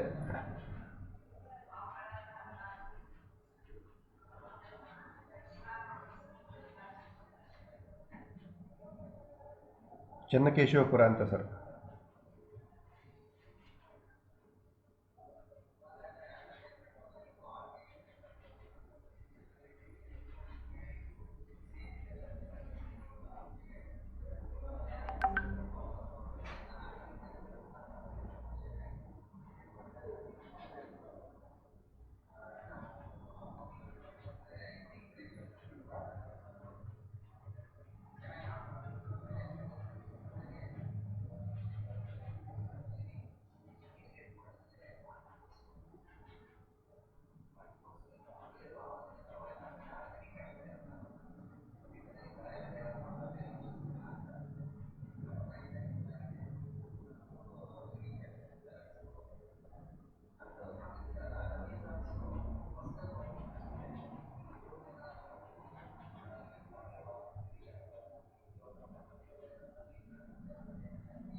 ಇನ್ನು ಖಂಡಿತ ಅದು ಎಲ್ಲೂ ಕೂಡ ಹೊಸದಾಗಿ ಬರೀತಿದ್ದಾರೆ ಇದು ಅಂತ ಇಲ್ಲ, ಕತೆ ಕಟ್ಟಿರೋದು ತುಂಬ ಚೆನ್ನಾಗಿದೆ. ಮತ್ತು ಲಲಿತಾರವ್ರ ಬಗ್ಗೆ ಇನ್ನೊಂದು ಹೇಳಬೇಕಂದ್ರೆ, ಅವ್ರಿಗೆ ಚೆನ್ನಕೇಶವಪುರದಲ್ಲಿ ಜೀವನ ಮಾಡಿದ್ದು ಒಂದೇ ಅಲ್ಲ, ಜೊತೆಗೆ ಇಡೀ ಸಮುದಾಯಕ್ಕೆ ಒಂದಿಷ್ಟು ಒಳ್ಳೆಯದಾಗಬೇಕು ಅನ್ನೋಂಥ ಮನಸ್ಥಿತಿ ಇಟ್ಟುಕೊಂಡು ಸಾಕಷ್ಟು ಕೆಲಸಗಳನ್ನ ಮಾಡಿದ್ದಾರೆ. ಅಲ್ಲಿ ಸ್ಕೂಲ್ಗಳಿಗೆ ಹೋಗಿ ಮಕ್ಕಳಿಗೆ ಪಾಠ ಮಾಡಿದ್ದಾರೆ ಉಚಿತವಾಗಿ, ಅಂದರೆ ಗೌರ್ಮೆಂಟ್ ಸ್ಕೂಲ್ಗೆ ಹೋಗಿ ಪಾಠ ಮಾಡಿದ್ದಾರೆ. ಮತ್ತು ಅಲ್ಲಿ ಸುತ್ತಮುತ್ತ ಇರ್ತಕ್ಕಂಥವ್ರಿಗೆ ಹೋಮಿಯೋಪತಿ ಕಲ್ತ್ಕೊಂಡು ಅವ್ರಿಗೆಲ್ಲ ಮೆಡಿಸಿನ್ಸ್ ಕೊಟ್ಟಿದ್ದಾರೆ. ಹೀಗೆ ಬೇರೆ ಬೇರೆ ರೀತಿಯಲ್ಲಿ ಅವರು ಸಮಾಜದ ಜೊತೆಗೆ ಹೊಂದ್ಕೊಂಡಿದ್ದಾರೆ. ಮತ್ತು ಶೇಷಗಿರಿ ಅವರು ಕೂಡ ಅಷ್ಟೇ, ಅವರು ಕೂಡ ಒಂದು ಆ ಊರಿನ ಬಗ್ಗೆ ಅಭಿಮಾನ ಇದೆ, ಅಲ್ಲಿ ಜನಗಳ ಬಗ್ಗೆ ಅಭಿಮಾನ ಇದೆ, ಏನಾದರೂ ಒಳ್ಳೇದು ಮಾಡಬೇಕು ನಮ್ಮ ಊರಿಗೆ ಅನ್ನುವಂಥ ಮನಸ್ಥಿತಿ ಇದೆ. ನಿಜವಾಗಿ ತುಂಬ ಖುಷಿ ಆಗುತ್ತೆ. ಬಹಳಷ್ಟು ಜನ ಚೆನ್ನಕೇಶವಪುರ ಪೂರ್ತಿ ಹೆಸರು ಹೇಳೋದಿಲ್ಲ, ಸಿಕ್ಕಿಪುರ ಅಂತಲೇ ಅಭ್ಯಾಸ ಆಗಿಬಿಟ್ಟಿದೆ. ಅದು ಕೆ.ಕೆ.ಪುರ ಅಂತಲೇ ಪ್ರಚಲಿತ ಆಗಿದೆ ಅದು. ಇಲ್ಲ, ಚೆನ್ನಕೇಶವಪುರ ಅಂತ ಹೇಳಿದ್ರೆ ಖುಷಿ ಆಗುತ್ತೆ ಸರ್, ಒಂಥರ ಹೇಳೋಕ್ಕೆ ತುಂಬ ಚೆನ್ನಾಗಿದೆ ಅನಿಸುತ್ತೆ ಹೆಸರು. ಈಗಷ್ಟು ಗೊತ್ತಾಗುತ್ತೆ ಈಗ ಜನಕ್ಕೆ ಚೆನ್ನಕೇಶವಪುರ, ಬರೀ ಸಿ.ಕೆ.ಪುರ ಅಂದ್ರೆ ಕೊನೆಗೆ ಇನ್ನೊಂದ್ಸರಿ ಏನು ಆಗತ್ತೆ ಅಂತ ಕೇಳ್ಬೋದೇನೋ, ಅದಕ್ಕೆ ಚೆನ್ನಕೇಶವಪುರ ಅನ್ನೋದೇ ಸರಿ. ನಿಜ ಸರ್, ನಿಜ. ಬಟ್ ನೀವು ಕತೆಯ ಕೊನೆಗೆ ಕರುವಿನಿಂದ ಕಾಲು ತುಳಿಸ್ಬಿಟ್ಟು ಒಂದು ಒಳ್ಳೆ ಸಸ್ಪೆನ್ಸ್ನ ಕ್ರಿಯೇಟ್ ಮಾಡಿದ್ರಿ. ಅದು ಕಾಲ್ ಮುಚ್ಚಿದ್ ನಾನು, ವೆಟರ್ನರಿ ತಗೊಂಡಿದ್ದು ನಾನು, ಅವ್ರು ಮುಳುಗ್ತಾ ಇದ್ರು ಸಹಾಯ ಬೇಕು ಅಂತ. ಹೌದು ಹೌದು ಹೌದು ಹೌದು ಸರ್, ಹೌದು ಹೌದು ಹೌದು ಕರೆಕ್ಟ್ ಕರೆಕ್ಟ್ ಕರೆಕ್ಟ್ ಹೌದು ಹೌದು ಹೌದು ಹೌದು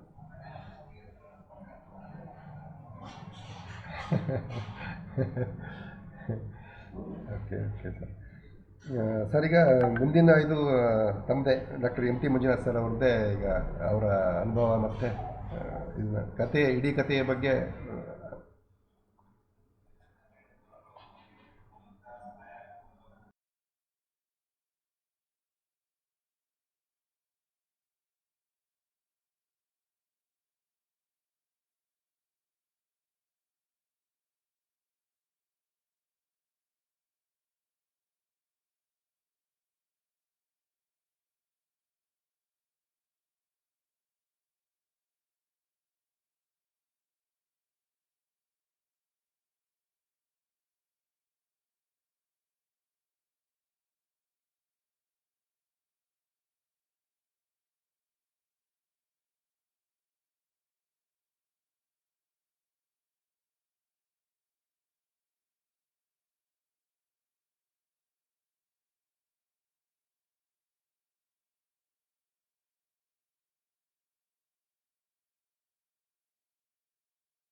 ಸರ್ ಸರ್ ಹೇಳಿದ್ ನಿಜ ಸರ್. ಯಾರು ಸರ್ಕಾರಿ ಕೆಲಸದಲ್ಲಿ ಇರ್ತಾರೆ ಅಥವಾ ಇದ್ರಲ್ಲಿ ಇರ್ತಾರೆ, ಅವ್ರಿಗೆ ಈ ರೀತಿ ಜಮೀನಿದೆ ಒಂದು ಆಲ್ಟರ್ನೇಟ್ ಇದ್ರೆ ಅವ್ರು ಧೈರ್ಯವಾಗಿ ಕೆಲಸ ಮಾಡಬಲ್ರು. ನಮ್ಗೆ ಆತಂಕ ಇದ್ದದ್ದು ಅದನ್ನೇ. ಎಲ್ಲ ಜಮೀನೆಲ್ಲ ಮಾರ್ಕೊಂಡು ನಾವು ಇದಕ್ಕೆ ಬಂದ್ಬಿಟ್ಟು ಕೆಲಸಕ್ಕೆ. ಇಲ್ಲೇನಾರು ಹೆಚ್ಚು ಕಡಿಮೆ ಆಗ್ಬಿಟ್ರೆ, ಒಂದು ಸಸ್ಪೆನ್ಷನ್ ಆರ್ಡರ್ ಬಂದ್ರೆ, ಅಥವಾ ಇನ್ಯಾರು ಕೆಲಸ ಕಳ್ಕೊಂಡ್ಬಿಟ್ರೆ, ಆ ಭಯದಲ್ಲಿ ತುಂಬಾ ವರ್ಷಗಳಿದ್ವಿ. ಹಾಗಾಗಿ ಸರ್ ಹೇಳಿದ್ದು ನಿಜ.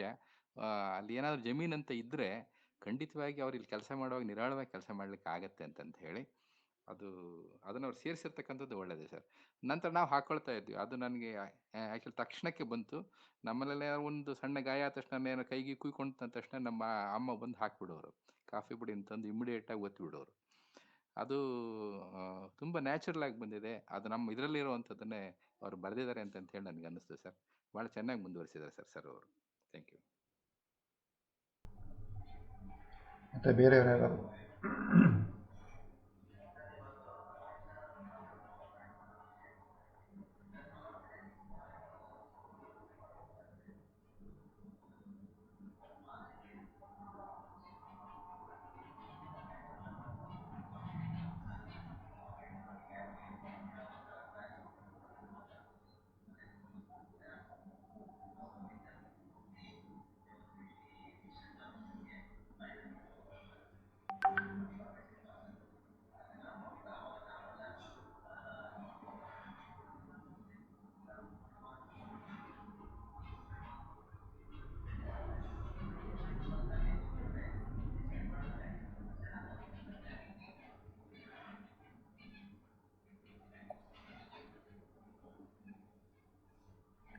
ಮತ್ತು ಬೇರೆ ಯಾರಾದರೂ ಮಾತಾಡೋರಿದ್ದರೆ ಮಾತಾಡ್ಬೋದು. ಓಕೆ, ಈಗ ಕಥೆಯ ಕೊನೆಯ ಭಾಗಕ್ಕೆ ಬಂದಿದ್ದೀವಿ. ಶ್ರೀಮತಿ ಸುಮತಿ ಕೃಷ್ಣಮೂರ್ತಿ ಅವರು ಈ ಕಥೆಗೆ ತುಂಬ ಒಳ್ಳೆಯ ಅಂತ್ಯವನ್ನು ಕೊಟ್ಟಿದ್ದಾರೆ. ಅದನ್ನು ಎಲ್ಲರೂ ಈಗಾಗಲೇ ಮೆಚ್ಚಿಕೊಂಡಿದ್ದಾರೆ. ಈ ಉಳಿದ 6 ಜನ ಕಥೆಗಾರರು ಮತ್ತು ಸದಸ್ಯರು ಕೂಡ, ಎಲ್ಲ ಸದಸ್ಯರು ಓದಿದವರೆಲ್ಲರೂ ಕೂಡ ಕಥೆಯ ಅಂತ್ಯ ತುಂಬ ಚೆನ್ನಾಗಿತ್ತು ಅಂತ ಈಗಾಗಲೇ ಶಬಾಷೀರನ್ನ ಕೊಟ್ಬಿಟ್ಟಿದ್ದಾರೆ. ಸೊ ಈಗ ಸುಮತಿ ಕೃಷ್ಣಮೂರ್ತಿಯವರು ತಮ್ಮ ಅಭಿಪ್ರಾಯ ಮತ್ತು ಸ್ವವಿಮರ್ಶೆ ಮಾಡಿಕೊಳ್ಳೋದು ಮತ್ತು ಒಟ್ಟಾರೆ ಕಥೆ ಬಗ್ಗೆ ತಮ್ಮ ಅನಿಸಿಕೆಗಳನ್ನ ಹೇಳಬೇಕು ಅಂತೇಳಿ ಕೇಳ್ಕೊಳ್ತೀನಿ. ಇದಾದಮೇಲೆ ಶಶಿಕಲಾ ರವಿಶಂಕರ್ ಅವರು ಜಾಯ್ನ್ ಆಗಿದ್ದಾರೆ, ಪದ್ಮಶ್ರೀ ಅವರು ಜಾಯ್ನ್ ಆಗಿದ್ದಾರೆ, ಮತ್ತು ನಮ್ಮ ವಾಗೀಶ್ ಶರ್ಮಾ ಸರ್ ಜಾಯ್ನ್ ಆಗಿದ್ದಾರೆ.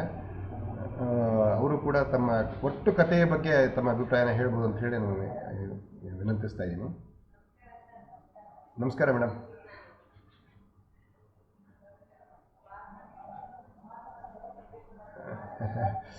Okay okay okay okay okay ಹಾಂ okay madam.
Okay okay madam. Thank you madam. Thank you thank you thank you madam. Thank you. Sumathi Krishnamurthy madam. Sir ಎಲ್ಲರಿಗೂ ನಮಸ್ಕಾರ ಮತ್ತೊಮ್ಮೆ. ನನಗೆ ಕೃಷಿ ಬಗ್ಗೆ ಏನಂದ್ರೆ ಏನೋ ಗೊತ್ತಿಲ್ಲ. ಓದಿ ತಿಳಿದಿದ್ದು ಅಷ್ಟೇನೆ. ಅಲ್ಲಿ ಓದಿದ್ದು ಏನೋ ಸಮಸ್ಯೆಗಳಿರುತ್ತೆ, ಏನೋ ಹತ್ರದಿಂದ ನಾನು ನೋಡೇ ಇಲ್ಲ. ಜಮೀನ್ ಇದೆ ನಮ್ದು, ಬಟ್ ಮಾಡ್ದವ್ರು ಅಲ್ಲ, ನೋಡ್ದವ್ರು ಅಲ್ಲ. ಆ ತರ ಒಂಥರ ನಗರದ ಸಂಸ್ಕೃತಿನೇ ಬಹಳ. ಮೊದಲನೇ ಸಲ ನನ್ ಕತೆ ಬರಿಬೇಕು ಅನ್ಕೊಂಡಿದ್ದೆ. ನಾನು ಸ್ವಲ್ಪ ಯೋಚನೆ ಮಾಡಿ ಆಗತ್ತಾ ನನ್ ಕೈಲಾಗತ್ತಾ ಅಂತ ಹೇಳಿ. ಸ್ವಲ್ಪ ಮಾನಸಿಕ ಸಮಸ್ಯೆ ಇದೆ. ಸರ್ ಅಶ್ವಥ್ ಸರ್ ಹತ್ರ ಹೇಳಿದ್ದೆ, ಯಾರಾದ್ರೂ ಪ್ರಶ್ನೆ ಕೊಟ್ರೆ ನಾನ್ಯಾಕೆ ಬರಿಬೇಕು ಅಂತ ಉದ್ದಟತನ ನಂದು. ಫ್ರೇಮ್ ಅಲ್ಲಿ ನಾನು ಕೆಲಸ ಮಾಡ್ಲಿಕ್ಕೆ ಆಗಲ್ಲ, ನನಗೆ ಫ್ರೀಯಾಗಿ ಕೊಟ್ರೆ ಅಷ್ಟೇನೆ ನನ್ ಕೆಲಸ ನಾನು ಮಾಡಕ್ಕಾಗೋದು. ಮಾಡಕ್ ಆಗುತ್ತಾ ಅನ್ನೋದು ನನ್ ಬಗ್ಗೆ ನನಗೆ ಹಾಕೊಂಡಂತ ಪ್ರಶ್ನೆ ಇದು. ಅದನ್ನ ನಾನೇ ಓವರ್ಕಮ್ ಮಾಡ್ಬೇಕು ಅಂತ ಹೇಳಿ ಆ ಚಾಲೆಂಜ್ ತಗೊಂಡೆ. ಬಟ್ ಫಸ್ಟ್ ಜಾನಕಿ ಮೇಡಮ್ ಬರ್ದಿದ್ದು ನೋಡಿದಾಗ ನಿಜವಾಗ್ಲೂ ನನ್ ಎದೆ ಧಸಕ್ ಅಂದ್ಬಿಡ್ತು.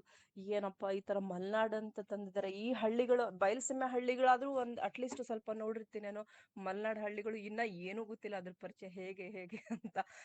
ಹಸು ಕರು ಬಗ್ಗೆ ಏನೂ ಗೊತ್ತಿಲ್ಲ ಹೇಗೆ ಅಂತ ಒಂದು ಸಣ್ಣ ಇದಿತ್ತು.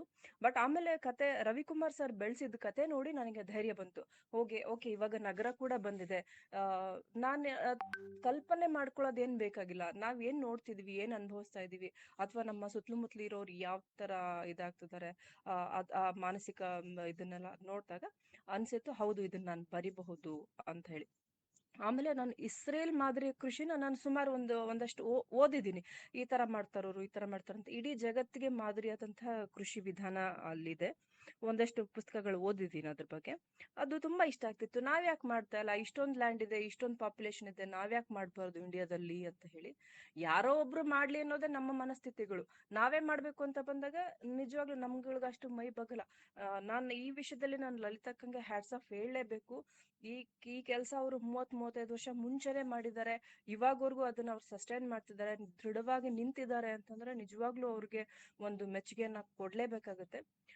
ನಾನ್ ಈ ಸಮಸ್ಯೆನ ಎಲ್ಲಾ ಪಾತ್ರಗಳನ್ನ ನನ್ನನ್ನಿಟ್ಟು ನೋಡ್ದೆ. ನಾನು ಬರಿಬೇಕಾದ್ರೆ ವಿಶ್ವ ಆಗಿದ್ರೆ ಏನ್ ಮಾಡ್ತಿದ್ದೆ, ಅದ್ ಶಂಕರ್ ಭಟ್ರ ಆಗಿದ್ರೆ ಏನ್ ಮಾಡ್ತಿದ್ದೆ, ಜಾನಕಿ ಆಗಿದ್ರೆ ಹೇಗೆ, ಸೊಸೆ ಆಗಿದ್ರೆ ಹೇಗೆ ಅಂತ ಅಂದಾಗ ಎಲ್ಲದು ಒಂದು ಕೋರಿಲೇಟ್ ಮಾಡ್ಕೊಂಡಾಗ ನನಗನ್ಸಿದ್ದು, ಇಲ್ಲ ಹೌದು ಇಲ್ಲೂ ಒಂದು ಆಪ್ಷನ್ ಇದೆ, ಒಂದು ಬೆಳಕಿದೆ. ಅಲ್ಲಿ ಕೂಡ ಬದುಕ್ಲಿಕ್ಕೆ ಸಾಧ್ಯ ಆಗುತ್ತೆ. ಬರೀ ನಗರ, ಅದ್ರದ್ದೊಂದು ಲೈಟ್ಸು, ಅದ್ರದ್ದೊಂದು ಏನ್ ಆಕರ್ಷಣೆ, ಅದನ್ನ ಮೀರಿ ಬಂದಾಗ ನಿಜವಾದ ಶಾಂತ ವಾತಾವರಣ ಏನಿರುತ್ತೆ ಅದು ಹಳ್ಳಿಲಿ ಮಾತ್ರ ಸಿಗಕ್ ಸಾಧ್ಯ. ಮನುಷ್ಯ ಬದುಕ್ಬೇಕಾದ್ರೆ ಒಂದು ಶಾಂತ ರೀತಿ ವಾತಾವರಣ, ಮನಸ್ಸಿಗೊಂದು ನೆಮ್ಮದಿ ಬೇಕು. ನಗರದಲ್ಲಿ ಅದು ಸಿಗ್ತಾ ಇಲ್ಲ. ಎಲ್ಲಾ ನಗರದಲ್ಲಿ ಇರೋರ್ದುನು ಭಾವನೆ ಹೇಗಾಗಿದೆ, ಎಲ್ಲೋ ಒಂದು ಬಾಡಿಗೆ ಮನೆಗ್ ಬಂದಿದೀವಿ ನಾವು, ಇವತ್ ಖಾಲಿ ಮಾಡ್ಕೊಂಡು ಹೋಗ್ಬೇಕು ಅಂತ ಆ ತರ ಇದೆ. ಅದಕ್ಕೋಸ್ಕರ ಎಲ್ಲ ವೀಕೆಂಡ್ ಟ್ರಿಪ್ಸ್ ಹೋಗೋದು, ಅಥವಾ ಏನೋ ಒಂದು ಟ್ರೆಕ್ಕಿಂಗ್ ಅಂತ ಹೋಗೋದು, ಅದೆಲ್ಲ ತುಂಬಾ ನಡೀತಾ ಇದೆ ಇವಾಗ ಯುವ ಜನತೆನೂ ಹಾಗೆ ನಡೀತಾ ಇದೆ. ಆಮೇಲೆ ಈ ಹಳ್ಳಿಲಿರೋ ಜನಗಳು ಏನ್ ಮಾಡ್ತಾರೆ, ಒಂದ್ 10ನೇ ಕ್ಲಾಸು 12ನೇ ಕ್ಲಾಸು ಪಾಸ್ ಮಾಡ್ಬಿಟ್ರೆ, ನಾನ್ ತುಂಬಾ ಓದ್ಬಿಟ್ಟಿದೀನಿ, ನಾನ್ ಬೆಂಗ್ಳೂರ್ ಹೋಗ್ತೀನಿ ಅಂತ ತಂದೆ ತಾಯಿಗಳಿಗೆ ಹಿಂಸೆ ಕೊಟ್ಬಿಟ್ಟು ಅಲ್ಲಿ ಏನೋ ಒಂದು ಹೋಟೆಲ್ ಅಲ್ಲಿ ಕ್ಲೀನರ್ ಕೆಲಸ ಮಾಡ್ಕೊಂಡು, ಅಥವಾ ಒಂದು ಮೂವಿ ಇದ್ರೊಳಗಡೆ ಗೇಟ್ ಕೀಪರ್ ಕೆಲಸ ಮಾಡ್ಕೊಂಡು ಒಟ್ಟು ಶೋಕಿಗೆ ಬಿದ್ದೋಗಿರ್ತಾರೆ. ಜಮೀನ್ ನೋಡ್ಕೊಬೇಕು, ಉಳಿಸ್ಕೊಬೇಕು ಯಾರಿಗೂ ಇಲ್ಲ. ತುಂಬಾ ಕಷ್ಟ ಬಂದಾಗ ಏನ್ ಮಾಡ್ತಾರೆ, ಜಮೀನ ಮಾರ್ಬಿಡ್ತಾರೆ. ಹೋಗಿ ಎಷ್ಟು ಸಿಕ್ಕರೆ ಅಷ್ಟು ಏನೋ ಒಂದ್ ವರ್ಷ 2 ವರ್ಷ ಜೀವನ ಕಳ್ಕೊಂತಾರೆ. ಇಡೀ ಅವ್ರನ್ನ ನಂಬ್ಕೊಂಡಿದ್ದಂತ ಹೆಂಡತಿ ಮಕ್ಕಳು, ಇಡೀ ಕುಟುಂಬ ನಾಶ ಆಗೋಗ್ಬಿಡುತ್ತೆ. ಮಾರ್ಕೊಳ್ಳೋ ಅಂತದ್ದು ಒಂದು ಕ್ಷಣದ ಕೆಲಸ. ಬಟ್ ಅದನ್ನ ಉಳಿಸ್ಕೊಳ್ಳೋಂಥದ್ದು ಇದೆಯಲ್ಲ, ಅದು ನಮ್ಮ ಇಡೀ ಪೀಳಿಗೆಗೆ, ನಮ್ಮ ವಂಶಕ್ಕೆ, ನಮ್ಮ ಸಂಸ್ಕೃತಿಗೆ ಅದು ಕೊಡುಗೆ ಆಗ್ತಾ ಹೋಗುತ್ತೆ. ಅದನ್ನ ನಾವೆಲ್ಲರೂ ಮನಸ್ಸಿನಲ್ಲಿ ಇಟ್ಕೋಬೇಕಾಗುತ್ತೆ. ಹಾಗಾಗಿ ನನ್ ಈ ತರ ಥಾಟ್ ಬಂತು, ಹೌದ್ ನಾವ್ ಇರೋದನ್ನ ಉಳಿಸ್ಕೊಂತ ಇಲ್ಲ. 2 ಎಕರೆ ಮಾರ್ಕೊಂಡು ಬೆಂಗಳೂರಲ್ಲೆಲ್ಲೋ ಈ 30-40 ಸೈಟ್ ಕೂಡ ತಗೊಳ್ಳಿಕ್ ಕಷ್ಟ ಆಗುತ್ತೆ. ನಾವೆಲ್ಲೋ ಹಳ್ಳಿನಲ್ಲಿ ಒಂದ್ 2 ಎಕರೆ ಸೈಟ್ 2 ಎಕರೆ ನಾವ್ ಮಾರಿದೀವಿ ಅಂದ್ರೂ ಕೂಡ ಬೆಂಗಳೂರಲ್ಲಿ ಒಂದ್ ಒಳ್ಳೆ ಲೊಕೇಶನ್ ಅಲ್ಲಿ ಪಾಶ್ ಏರಿಯಾದಲ್ಲಿ ನಾವ್ ಒಂದು 30-40 ಸೈಟ್ ತಗೋಬೇಕಂದ್ರುನು ಅದು ಕನಸಿನ ಸಂಗತಿನೇ. ಹಾಗಾಗಿ 2 ಎಕರೆಯಲ್ಲಿ 30-40 ಜಾಗ ಇಲ್ಲಿ ಭೂಮಿನೇ. ಓನ್ಲಿ ದ ಮ್ಯಾಟರ್ ಈಸ್ ಅದು ಬೆಂಗಳೂರು ಅಥವಾ ಬೇರೆ ಒಂದು ದೊಡ್ಡ ಸಿಟಿ, ಇದು ನಮ್ಮ ಹಳ್ಳಿ. ಅದನ್ನ ನಾನು ಇಲ್ಲೇ ಕೂತ್ಕೊಂಡು, ಇವಾಗಂತೂ ಎಲ್ಲಾ ಗ್ಲೋಬಲ್ ವಿಲೇಜ್ ಆಗಿದೆ, ಎಲ್ಲಾ ಕಡೆ ಎಲ್ಲಾ ಅನುಕೂಲಗಳು ಸಿಗ್ತಾ ಇದೆ, ಚಿಟ್ಕಿನಲ್ಲೇ ನಮ್ಗೆಲ್ಲಾ ಮಾಹಿತಿಗಳು ಸಿಗ್ತಾ ಇದೆ, ಏನು ಕಷ್ಟ ಆಗಲ್ಲ. ಇವಾಗ ನಾವು ಒಂಥರ ಆಧುನಿಕ ತಂತ್ರಜ್ಞಾನದ ಮೇಲೆನೆ ನಾವು ತುಂಬಾ ಅವಲಂಬಿತರಾಗಿದ್ದೀವಿ. ಅದೇ ಪ್ರಕಾರ ಎಲ್ರು ಬದುಕ್ತಾ ಇದೀವಿ. ಹಾಗಾಗಿ ಓಕೆ ಇದನ್ನ ನಾನು ಇಲ್ಲಿ ಸೇರಿಸಬಹುದು ಅಂತ ನನಗೆ ಫಸ್ಟ್ ಇಂದಾನು ಸ್ವಲ್ಪ ಇತ್ತು. ಯಾರಾದ್ರೂ ಬರ್ದ್ಬಿಟ್ರೆ ಹೆಂಗಪ್ಪ, ಫಸ್ಟೇ ಇಸ್ರೇಲ್ ಬರ್ದ್ಬಿಟ್ರೆ ನನಗೇನ್ ಮತ್ತೆ ಏನ್ ಐಡಿಯಾ ಬರಲ್ವಲ್ಲ ಅಂತ ಹೇಳಿ ಯೋಚನೆ ಮಾಡ್ತಾ ಇದ್ದೆ. ಥ್ಯಾಂಕ್ ಗಾಡ್ ಯಾರು ಬರ್ಲಿಲ್ಲ ಅದು. ಸೊ ನನಗೊಂದು ಪಾಯಿಂಟ್ ಸಿಕ್ತು. ಆಮೇಲೆ ಅವರು ಕರೆದು ಅವ್ರು ನೋವು ಮಾಡ್ಕೊಂಡಿದ್ರು, ಜಾನಕಮ್ಮ ಅವ್ರು, ಯಾರು ಅವರು ಶಂಕರ ಭಟ್ ಹೆಂಡತಿ ಅವರು ನೋವು ಮಾಡ್ಕೊಂಡಿದ್ರು.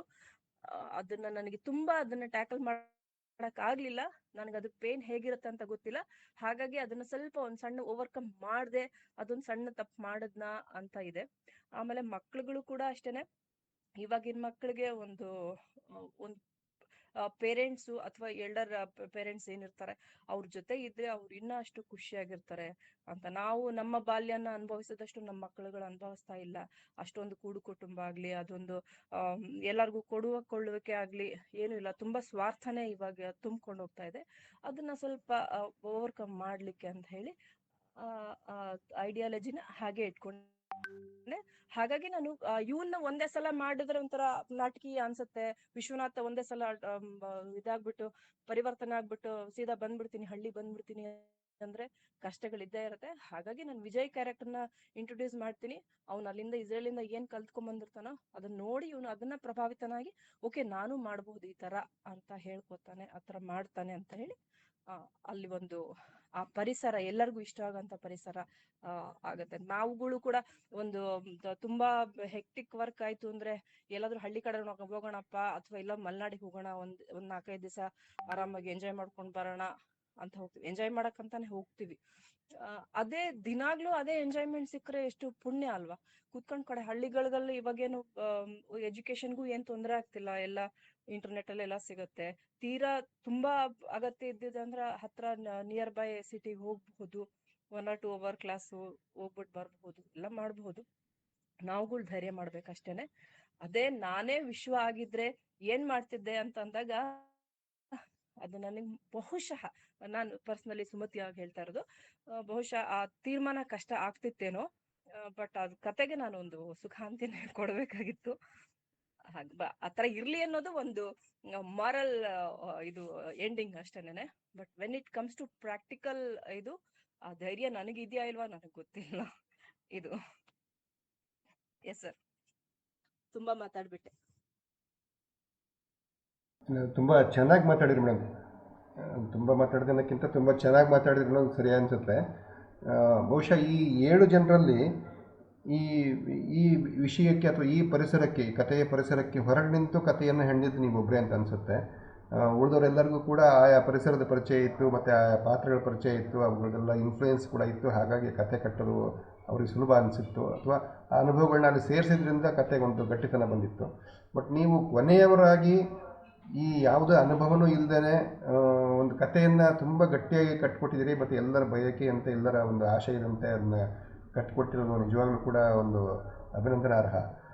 ಯಾಕಂತಂದರೆ ನೀವು ಹೇಳಿದ ಮೇಲೆ ಗೊತ್ತಾಯ್ತು ನನಗೆ, ನಿಮಗೆ ಕೃಷಿ ಪರಿಚಯ ಇಲ್ಲ, ಆಕಳು ಕರು ಪರಿಚಯ ಇಲ್ಲ, ಮಲೆನಾಡು ಪರಿಚಯ ಇಲ್ಲ, ಏನು ಪರಿಚಯ ಇಲ್ಲ ಅಂತ ಅಂದ್ಕೊಂಡು ಇಷ್ಟೆಲ್ಲ ಬರ್ದಿದ್ದೀರಿ ಅಂತಂದರೆ ನಿಜವಾಗ್ಲೂ ಕೂಡ ತುಂಬ ಮೆಚ್ಚಬೇಕಾದಂಥ ವಿಷಯ. ಬೇಕಾದ್ರೆ ಈಗ ಉಳಿದಂಥ 6 ಜನ ಇದ್ರಲ್ಲ, ಅವರೇ ಮಾತಾಡಿದ ಹಾಗೆ ಎಲ್ಲೆಲ್ಲೋ ಒಂದು ಪಾತ್ರಗಳದ್ದು ಇನ್ಫ್ಲೂಯೆನ್ಸು ಅವರ ಬರಹದ ಮೇಲೆ ಇತ್ತು, ಮತ್ತು ಆ ಪರಿಸರದ ಪರಿಚಯನೂ ಇತ್ತು. ಬಟ್ ನೀವು ಜಿಂದಾಲ್ನಂಥ ಒಂದು ಇದರಲ್ಲಿ ಕೆಲಸ ಮಾಡ್ಕೊಳ್ತಾ ಒಳ್ಳೆ ಕವಿತೆಗಳನ್ನ ಬರೀತೀರಿ. ಜೊತೆಗೆ ಈ ಕಥೆಯನ್ನು ಮೊದಲನೇ ಬಾರಿ ಬರೆದಿದ್ರು ಕೂಡ, ಮತ್ತು ಬೇರೆಯವರು ಹೇಳಿದ್ದನ್ನು ಬರೆಯೋದು ಕಷ್ಟ ಅಂತ ಹೇಳಿದ್ರಲ್ಲ, ಅದನ್ನು ನೋಡಿದಾಗ ತುಂಬ ಚೆನ್ನಾಗಿ ಬರೆದಿದೆ ಅಂತ ಅನಿಸುತ್ತೆ. ಮತ್ತು ಎಲ್ಲರ 6 ಜನ ಕಥೆಗಾರರಿಗೂ ಮತ್ತು ಓದುಗರಿಗೂ ಕೂಡ ಮೆಚ್ಚುಗೆ ಆಗುವಂಥ ರೀತಿಯಲ್ಲಿ ನೀವು ಅಂತ್ಯವನ್ನು ಕೊಟ್ಟಿದ್ದೀರಾ. ತುಂಬ ಖುಷಿ ಆಯಿತು ಮೇಡಮ್. Okay madam. ಸೊ ಈಗ ವಾಗೀಶ್ ಶರ್ಮಾ ಸರ್ ಜಾಯಿನ್ ಆಗಿದ್ದಾರೆ. ವಾಗೀಶ್ ಶರ್ಮಾ ಸರ್ ಅನ್ಮ್ಯೂಟ್ ಮಾಡ್ಕೊಳ್ಬೋದಾ? ಸ್ವಲ್ಪ ಸರ್ಗೆ ಅದೇ ಪ್ರಾಬ್ಲಮ್ ಆಗ್ತಾ ಇದೆ. ಪದ್ಮಶ್ರೀ ಮೇಡಮ್.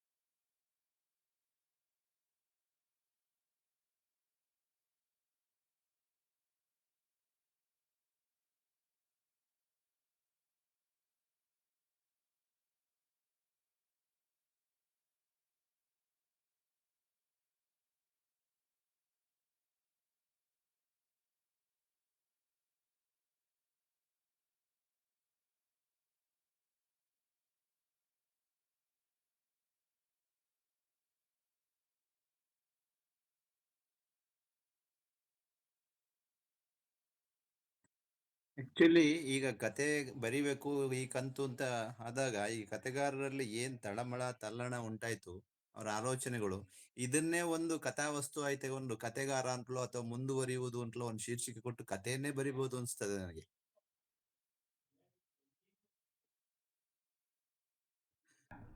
ಹೌದು. ಮತ್ತು ಬೇರೆ ಯಾರಾದರೂ ಒಟ್ಟಾರೆ ಕತೆ ಬಗ್ಗೆ ಅಭಿಪ್ರಾಯ? ರವಿಕುಮಾರ್ ಸರ್.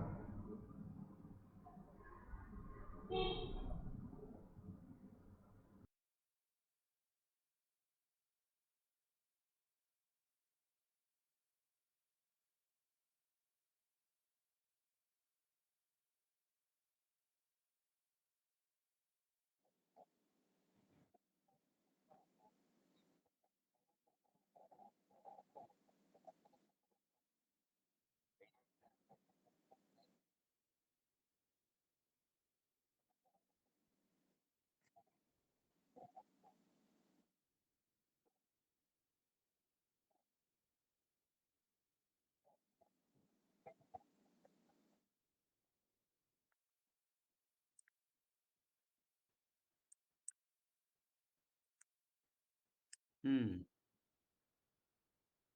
ಹಾ ಹಾ.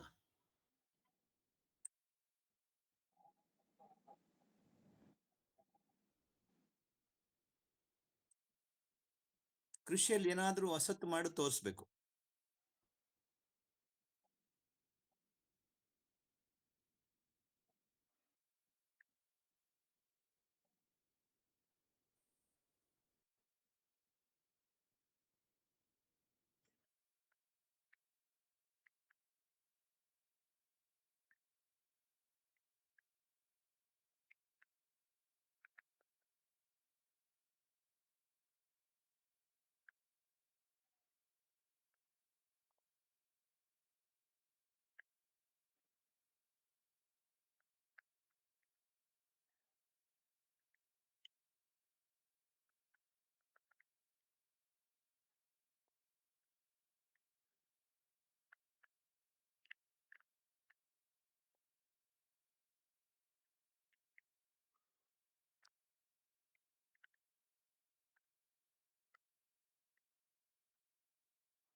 ಬನ್ನಿ.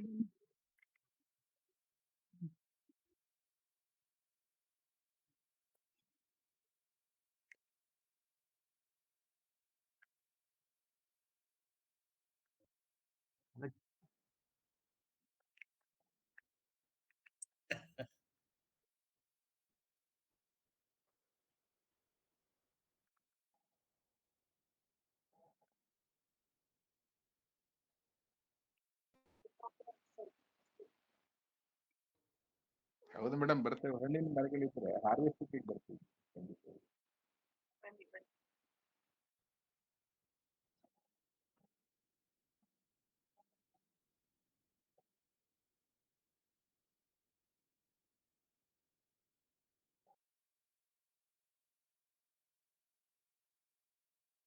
ಇಲ್ಲ ಇಲ್ಲ ಸರ್, ನೀವೇ ಮಾತಾಡಿ.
Thank you sir. ನೀವು ಇವತ್ತು ಅನ್ಮ್ಯೂಟ್ ಮಾಡ್ಕೊಂಡು ಮಾತಾಡಿದ್ದು ತುಂಬ ಖುಷಿ ಆಯಿತು. Okay sir. ಮತ್ತು ಇಷ್ಟರ ಮಧ್ಯೆ ನೀವು ಈ ಕ್ವಿಜ್ಗಳನ್ನ ಹೆಂಗೆ ಬರೀ ಪ್ರಶ್ನೆಗಳನ್ನ ಹುಡುಕ್ತೀರಂತ, ಇಷ್ಟರ ಮಧ್ಯೆ ನೀವು ಕ್ವಿಜ್ಗೆ ಪ್ರಶ್ನೆಗಳೆಲ್ಲ ಹೆಂಗೆ ಹುಡುಕ್ತೀರ ಅಂತ. ಹಾಂ, ಹೌದೌದು ಸರ್, ಹೌದು.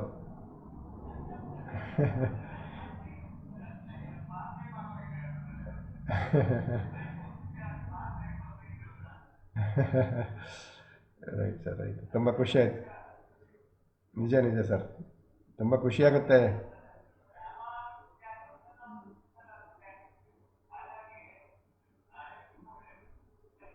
ಖಂಡಿತ ಖಂಡಿತ ಸರ್. ವೈಜಯಂತಿ ಮೇಡಮ್ ಹ್ಯಾಂಡ್ ರೈಸ್ ಮಾಡಿದ್ದೀರಾ?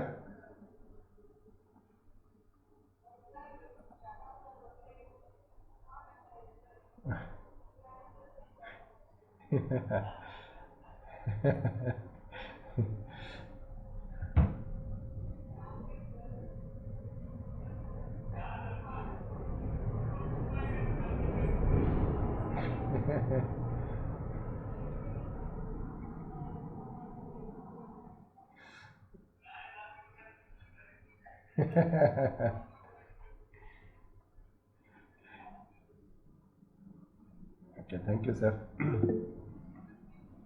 ಮತ್ತು ಬೇರೆ ಯಾರಾದರೂ ಇಡೀ ಕಥೆಯ ಬಗ್ಗೆ ಅಥವಾ ಕೊನೆಯ ಮತ್ತು ಮುಂದಿನ ಇದನ್ನು ಏನು ಮಾಡ್ಬೋದು ಅಂಥೇಳಿ, ಈಗ MTM ಸರ್ ಹೇಳಿದರು ಇದನ್ನೇ ಒಂದು ಕಥಾವಸ್ತು ಆಗಿ ಇಟ್ಕೊಂಡ್ಬಿಡ್ಬೋದು ಅಂಥೇಳಿ. ಆ ರೀತಿ ಬೇರೆ ಏನಾದರೂ ಆಲೋಚನೆಗಳಿದ್ದರೆ ದಯವಿಟ್ಟು ತಿಳಿಸ್ರಿ. ಇನ್ನಷ್ಟು ಹೊಸ ಕಾರ್ಯಕ್ರಮಗಳನ್ನ ಇದರಲ್ಲಿ ಸಮಾನ ಮನಸ್ಕರ ಗ್ರೂಪಿಂದ ಮಾಡೋದಕ್ಕೆ ಅನುಕೂಲ ಆಗುತ್ತೆ. ಈಗ ಕವನ ಸಂಕ್ರಾಂತಿ ನಡೀತಾ ಇದೆಯಲ್ಲ ಅಶ್ವಥ್, ಹೌದು, ಅದಾದ್ಮೇಲೆ ಕವನ ಸಂಕ್ರಾಂತಿ ಮುಗಿದ ಮೇಲೆ ಅದಾದ್ರೆ ಕಡಿಮೆ ಇರುತ್ತೆ, ಹಾಗಾಗಿ ಅವರವರ ಕವನವನ್ನು ಅವರೇ ಪ್ರೆಸೆಂಟ್ ಮಾಡಬಹುದು. 2 ನಿಮಿಷ ಆಗುತ್ತೆ ಅಷ್ಟೇ. ಅದು ಸಂವಾದದಲ್ಲಿ ಅವ್ರ ಕವನವನ್ನು ಅವರೇ ಓದುವಂತಹದ್ದನ್ನು ಮಾಡಬಹುದು ಅನ್ಸುತ್ತೆ. ಆಮೇಲೆ ಇದಾದ್ಮೇಲೆ ಕಥಾಯಾನವನ್ನ ಹಾಗೆ ಮುಂದುವರಿಸಬಹುದಾ ಅಂತ ನಾನು ಯೋಚನೆ ಮಾಡಿದ್ದೆ. ಏನು ಸರ್, ಹೊಸ ಹೊಸಬ್ರು ಸಂಕ್ರಾಂತಿ ಹೊಸ ಹೊಸಬ್ರು ಬರಿತಾ ಇದ್ರೆ ಅನುಕೂಲ ಆಗ್ತದೆ. ಖಂಡಿತ ಸರ್, ಖಂಡಿತ. ಈಗ ಒಂದು ಏನಂತಂದರೆ, ಈಗ ಕವನ ಸಂಕ್ರಾಂತಿಗೆ 15 ಜನ ಇದ್ದಾರೆ. 15 ಜನಕ್ಕೆ ಒಂದೇ ದಿವಸ ಮಾಡೋದಕ್ಕಿಂತ ತಮಗೆ ಹೇಳಿದ್ದೆ 7 ಜನದ್ದು ಒಂದೊಂದು ಗ್ರೂಪ್ ಮಾಡಿ 2 ಬಾರಿ ಒಂದು ಕವಿಗೋಷ್ಠಿ ಥರ ಮಾಡ್ಬೋದು ಅಂಥೇಳಿ ಅಂದ್ಕೊಂಡೆ. ಮತ್ತು ನಿಮಗೆ ಯಾರಿಗಾದ್ರೂ ಪರಿಚಯ ಇರುವಂಥವ್ರು ಒಳ್ಳೆ ಕವಿಗಳು ಅಥವಾ ಕವನ ರಚನೆಯ ಬಗ್ಗೆ ಒಂದಿಷ್ಟು ಮಾಹಿತಿ ಕೊಡುವಂಥವ್ರು ಯಾರಾದರೂ ಪರಿಚಯ ಇದ್ದರೆ ದಯವಿಟ್ಟು ಅವ್ರನ್ನ ವಿಶೇಷ ಇದು ಅತಿಥಿಗಳಾಗಿ ಅಥವಾ ಸಂಪನ್ಮೂಲ ವ್ಯಕ್ತಿಯಾಗಿ ಆಹ್ವಾನಿಸಿಬಿಟ್ಟು ಅವರಿಂದ ಕೂಡ ಒಂದು ಇಷ್ಟು ಟಿಪ್ಸನ್ನು ಕೊಡಿಸ್ಬೋದು. ಕವನ ಬರೆಯೋರಿಗೆ ಅನುಕೂಲ ಆಗುತ್ತೆ, ಒಂದು ಕಲಿಕೆನೂ ಕೂಡ ಆಗುತ್ತೆ ಅನ್ನೋದು. ಅಥವಾ ನೀವೇ ಕವನ ಬರೆದಿರೋರನ್ನೇ ಕೂಡ ಬೇರೆಯವ್ರಿಗೆ ಹೇಳ್ಕೊಡ್ಬೋದು. ಈಗ MTM ಸರ್ ಮತ್ತೆ ಹೇಳಿದಾಗೆ ನೀವು ಹೇಳಿದಾಗ ಯಾರಾದರೂ ಒಬ್ರು ಕವಿ ಅಥವಾ ಬರಹಗಾರರು ಚೆನ್ನಾಗಿ ಯಶಸ್ವಿ ಬರಹಗಾರನ ಕರೆಸಿ ಅವ್ರ ಹತ್ರ ನಾವು ಟಿಪ್ಸ್ ಕೊಡಿಸೋವಂಥದ್ದು. ಬೇಕಾದ್ರೆ ಒಂದು ಅರ್ಧ ಗಂಟೆ ಒಂದು ಉಪನ್ಯಾಸ ಕವನ ರಚನೆ ಬಗ್ಗೆ ಮಾಡಿ, ಆನಂತರ ನಮ್ಮ ಕವನಗಳು ಓದಿದಾಗ ನಮ್ಮ ಕವನಗಳ ಬಗ್ಗೆ ಅವರ ಅಭಿಪ್ರಾಯ ಹೇಗೆ ಅಂತ ನಾವು ಕೇಳಿದ್ರೆ ತುಂಬಾ ಅನುಕೂಲ ಆಗುತ್ತೆ. ನಿಜ ನಿಜ ಸರ್. ಈಗ ನಮ್ಮಲ್ಲಿ ಇರೋರು 7 ಜನ ಇದ್ದಾಗ ಬೇರೆಯವ್ರ ಕವನದ ಬಗ್ಗೆನೂ ಅಭಿಪ್ರಾಯ ತಿಳಿಸ್ಬೇಕು, ಅವರ ಕವನದ ಬಗ್ಗೆನೂ ಅವ್ರು ಮಾತಾಡ್ಬೋದು. ಜೊತೆಗೆ ಯಾರಾದರೂ ಒಬ್ಬರು ಹೊರಗಿನವರು ಬಂದಾಗ ಅವರು, ಈಗ ನಮ್ಮಲ್ಲಿ ಏನಾಗುತ್ತೆ, ಯಾರೂ ಕೂಡ ತುಂಬ ಸೀರಿಯಸ್ ಆಗಿ ಕಾಮೆಂಟ್ ಮಾಡಲ್ಲ. ಅದಕ್ಕಿಂತ ಹೊರಗಿನವರಿದ್ರೆ ಒಂದ್ಸತಿ ಆಕ್ಷೇಪಣೆ ಯಾರು ಉಪನ್ಯಾಸ ಕೊಡ್ತಾರಲ್ಲ, ನಾವು ಮುಖ್ಯ ಅತಿಥಿ ಕರೆದು ಅವರು ನಮ್ಮ ಕವನದ ಬಗ್ಗೆ ಅಭಿಪ್ರಾಯ ಖಂಡಿತ ಖಂಡಿತ ಮಾಡೋಣ ಅಂತ. ನಿಮಗೆ ಯಾರಾದರೂ ಆ ಥರದವ್ರ ಪರಿಚಯ ಇದ್ದರೆ ತಿಳಿಸಿ, ಅವ್ರನ್ನ ಇನ್ವೈಟ್ ಮಾಡ್ಬೋದು ಸರ್. ಸೊ ನಮ್ಮಲ್ಲಿ ತನಾಶಿ ಅವರಿದ್ದಾರೆ, ಅವ್ರನ್ನ ಇನ್ವೈಟ್ ಮಾಡ್ಬೋದು. ಮತ್ತು ಷಣ್ಮುಗಮ್ ಅವರಿದ್ದಾರೆ, ಅವರು ಸಾಕಷ್ಟು ಬರ್ದಿದ್ದಾರೆ. ಸುಮತಿ ಕೃಷ್ಣಮೂರ್ತಿ ಅವರು ಬರ್ದಿದ್ದಾರೆ. MTM ಸರ್ ಬರ್ದಿದ್ದಾರೆ. ಸಾಕಷ್ಟು ಕವನ ಸಂಕಲನಗಳೆಲ್ಲ ಬಂದಿದೆ. ಸೊ ಅವರು ಕೂಡ ಇರ್ತಾರೆ, ಜೊತೆಗೆ ಇರ್ತಾರೆ. ಮತ್ತು ವಾಗೀಶ್ ಶರ್ಮಾ ಸರ್ ಇರ್ತಾರೆ. ಸರ್ ಹೇಳಿ ಸರ್.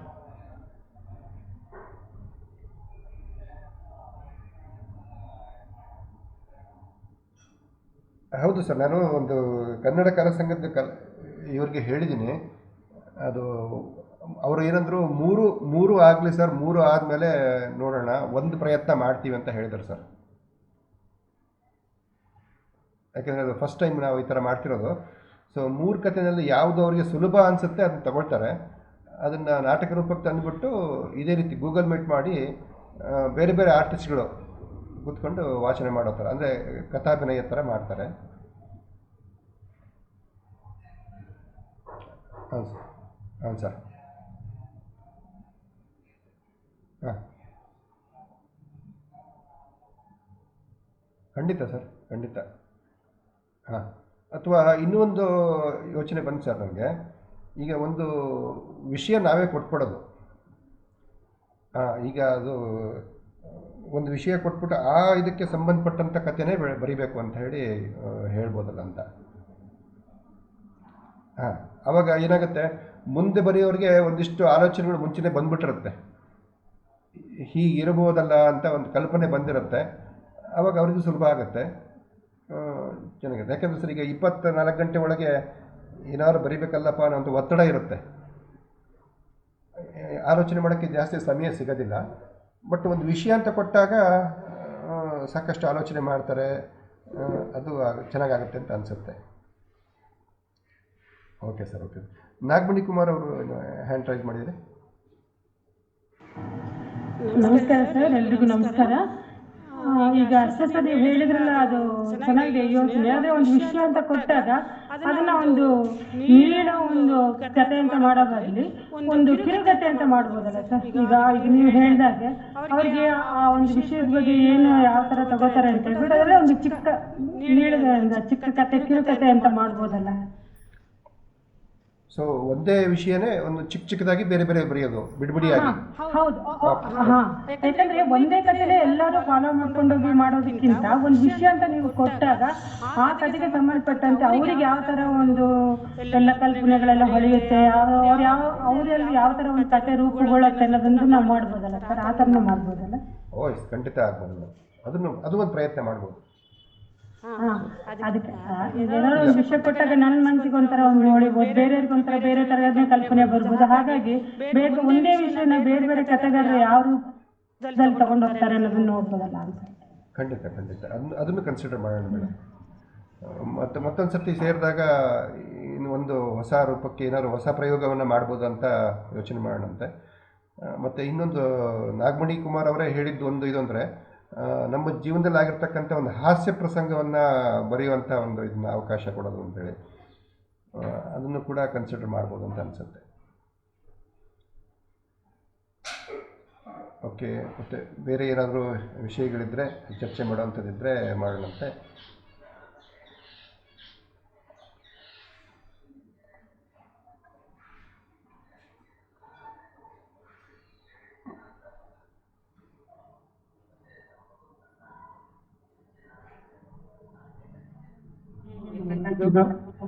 ಕರೆಕ್ಟ್. ಇದೇ ಪಾಯಿಂಟ್ ನಾನು ಹೇಳೋಣ ಅನ್ಕೊಂಡಿದ್ದೆ. 7 ಜನ ಅಂತಂದ್ರೆ ಅದು ತುಂಬಾ ಲಂಬಿಸುತ್ತೆ, ಆ ಕಡೆ ಈ ಕಡೆ ಹೋಗೋ ಚಾನ್ಸಸ್ ಇರುತ್ತೆ. ಹಾಗಾಗಿ 5 ಆಪ್ಟಿಮಮ್ ಅನ್ಸುತ್ತೆ ಸರ್ ನನಗೂ.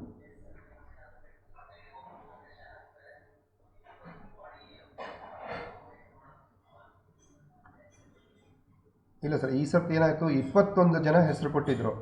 ಆಮೇಲೆ ಇನ್ನೊಬ್ರು ಸೇರಿ 22 ಆಯಿತು. ಸೊ ನೀವೇ ಹೇಳಿದ್ರಿ ಒಟ್ಟಿಗೆ ಆದರೆ ಅಷ್ಟೊಂದು ಜಾಸ್ತಿ ಆಗುತ್ತೆ ಅನ್ನೋದಕ್ಕೆ ಅದನ್ನು ಡಿವೈಡೆಡ್ ಬೈ 3 ಮಾಡಿಬಿಟ್ಟೆ. 4 ಮಾಡ್ಬೋದಿತ್ತು. ಹೌದೌದು, ನಿಜ.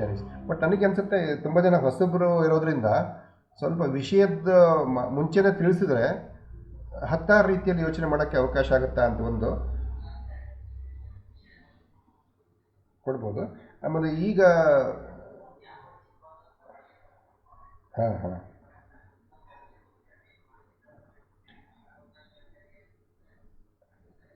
ಅವರು ಮುಂದಿನವರು ಏನು ಬರೀತಾರೆ ಅನ್ನೋದನ್ನ ಕಾಯ್ತಾ ಇರಬೇಕು. ಅದೊಂದು ಪ್ರಯೋಗ ಮಾಡ್ಬೋದು.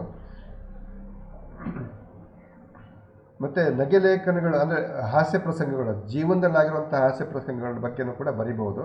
ಅಂದರೆ ದಿನಕ್ಕೆ ಒಬ್ಬರಿಗೆ ಅವಕಾಶ ಇರುತ್ತೆ ಅಷ್ಟೇ.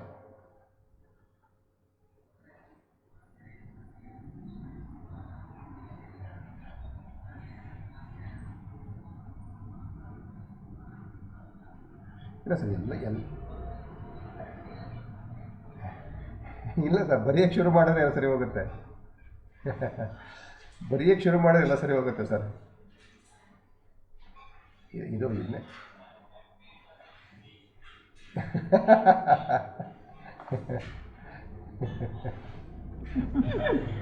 ಚೆನ್ನಾಗಿ ಹೇಳಿದ್ರು ವಾಗೀಶ್ ಸರ್ ಅದು.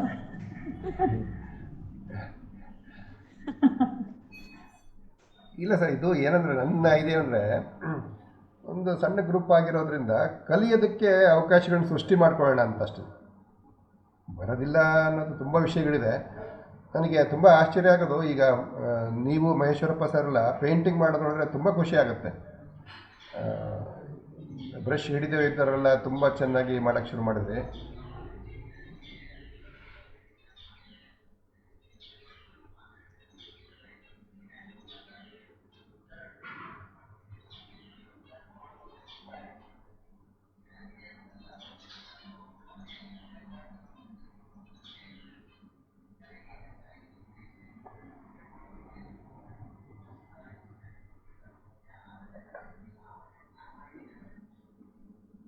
ನಿಜ ಸರ್, ಅದನ್ನೇ ಹೇಳಿದ್ದು. ಈಗ ಒಂದು ಹೆಜ್ಜೆ ಇಡದೇ ಇದ್ದರೆ ನಮಗೆ ಏನಂತ ಗೊತ್ತಾಗಲ್ಲ. ಮತ್ತು ತುಂಬ ಏನಪ್ಪ ಪಬ್ಲಿಷ್ ಆಗಿಬಿಡುತ್ತೆ ಅಂತಂದರೆ ತುಂಬ ಯೋಚನೆ ಮಾಡಬೇಕು.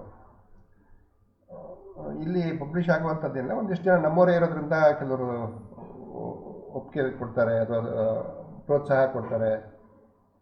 ಕಲಿಯೋದಕ್ಕೊಂದು ಅವಕಾಶ ಆಗುತ್ತೆ ಅಂತ ಅಷ್ಟೇ.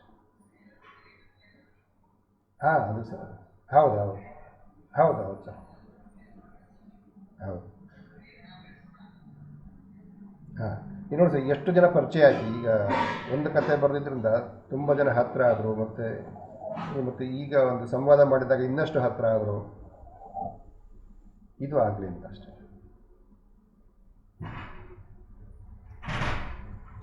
ಅಶ್ವಥ್ ಸರ್, ಹಾಸ್ಯ ಲೇಖನ ಕಾನ್ಸೆಪ್ಟ್ ಚೆನ್ನಾಗಿದೆ, ಮಾಡಿ ಸರ್ ಅದನ್ನ. ಇಲ್ಲ, ಮಾಡೋಣ ಮೇಡಮ್. ಇಲ್ಲ, ನನಗೇನಂದರೆ ಒಂದೇ ದಿವಸ 2-3 ಆಗಿಬಿಟ್ರೆ ಅದು ಏನಾಗುತ್ತೆ. ನಾನು ಈಗ ಜಸ್ಟ್ ಅಲ್ಲ, ನಿಮಗೆ ಕಳಿಸ್ಲಿ, ನಿಮ್ಗೆ ಬರ್ದವ್ರು ನಿಮ್ಗೆ ಕಳಿಸ್ಲಿ, ನೀವು ಒಂದೊಂದು ದಿವಸ ಒಬ್ಬೊಬ್ರು ಪಬ್ಲಿಷ್ ಮಾಡಿ, ಹಂಗೆ ಮಾಡಿ. ಅಲ್ಲ, ಮಾಡ್ಬೋದು. ಈಗ ನಂದು ಇದೇನಂದರೆ, ಈಗ ಕವನ ಸಂಕ್ರಾಂತಿ ಮುಗಿದ ಮೇಲೆ ಅದು ಮಾಡೋಣ ಅಂತ. ಆಯ್ತು, ಅಲ್ಲ ಇದಾದ್ಮೇಲೆ ಬರ್ಲಿ. ಯಾರು ಬರ್ದವ್ರು ಇವಾಗ ಟೈಮ್ ಲಿಮಿಟ್ ಏನಿರೋದಿಲ್ಲ, ಫ್ರೇಮು ಏನಿರೋದಿಲ್ಲ. ಹಂಗೆ ಬರ್ದವರೆಲ್ಲ ನಿಮ್ಗೆ ಕಳಿಸ್ಲಿ, ನೀವು ಪಬ್ಲಿಷ್ ಮಾಡೋದು ನಿಮ್ಗೆ ಆದರೆ ಅದು ಕರೆಕ್ಟ್ ಆಗುತ್ತೆ. ಒಂದೊಂದು ದಿವಸಕ್ಕೆ ಒಬ್ಬೊಬ್ರದ್ದು ಹೋಗುತ್ತೆ. ವಾಯ್ಸ್ ಖಂಡಿತ ಹಂಗೆ ಮಾಡೋಣ ಮೇಡಮ್. ಯಾಕಂದರೆ ಒಂದೇ ಸರ್ತಿಗೆ 2-3 ಆಗ್ಬಿಟ್ರೆ ಈ ಇದು ಮಾಡ್ತಾರೆ, ಕಾಮೆಂಟ್ಸ್ ಮಾಡೋರು ತುಂಬ ಆಗ್ಬಿಡುತ್ತೆ. ಹ್ಞೂ ಸರ್, ಹೌದೌದು ಸರ್. ಈಗ ಇದಾದ್ಮೇಲೆ ಕಾವ್ಯ ಸಂಕ್ರಾಂತಿ ಆದ್ಮೇಲೆ ಮಾಡ್ಲಿ ಸರ್, ಅದಾದ್ಮೇಲೆ ಈಗ ನನ್ನ ಆರ್ಟಿಕಲ್ಗೂ ಸರ್ ಹೇಳಿ sir, ಅಗೀಶ್ Sharma sir.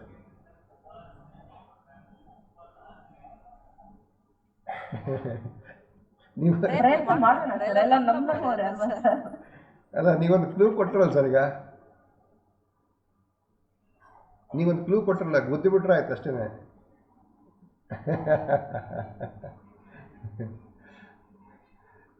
Okay sir, Maheshwarappa sir ಏನು ಹೇಳ್ತಿದ್ರಿ?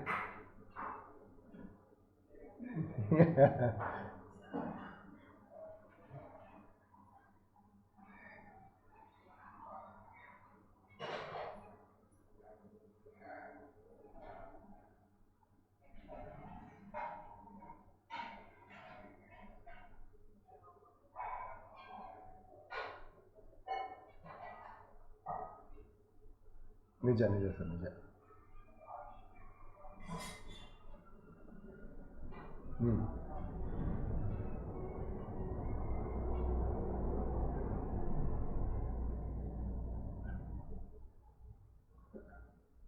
ಏನು ಸರ್, ಇನ್ನೊಂದ್ಸತಿ ಹೇಳಿ ಸರ್.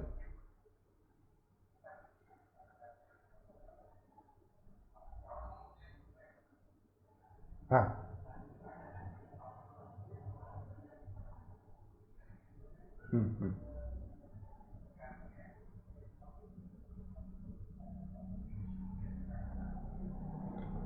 ಅದೇ ಸರ್, ಅದು ಬಹುಶಃ ಹಾಂ ಸರ್. ಈಗ ಹಾಂ,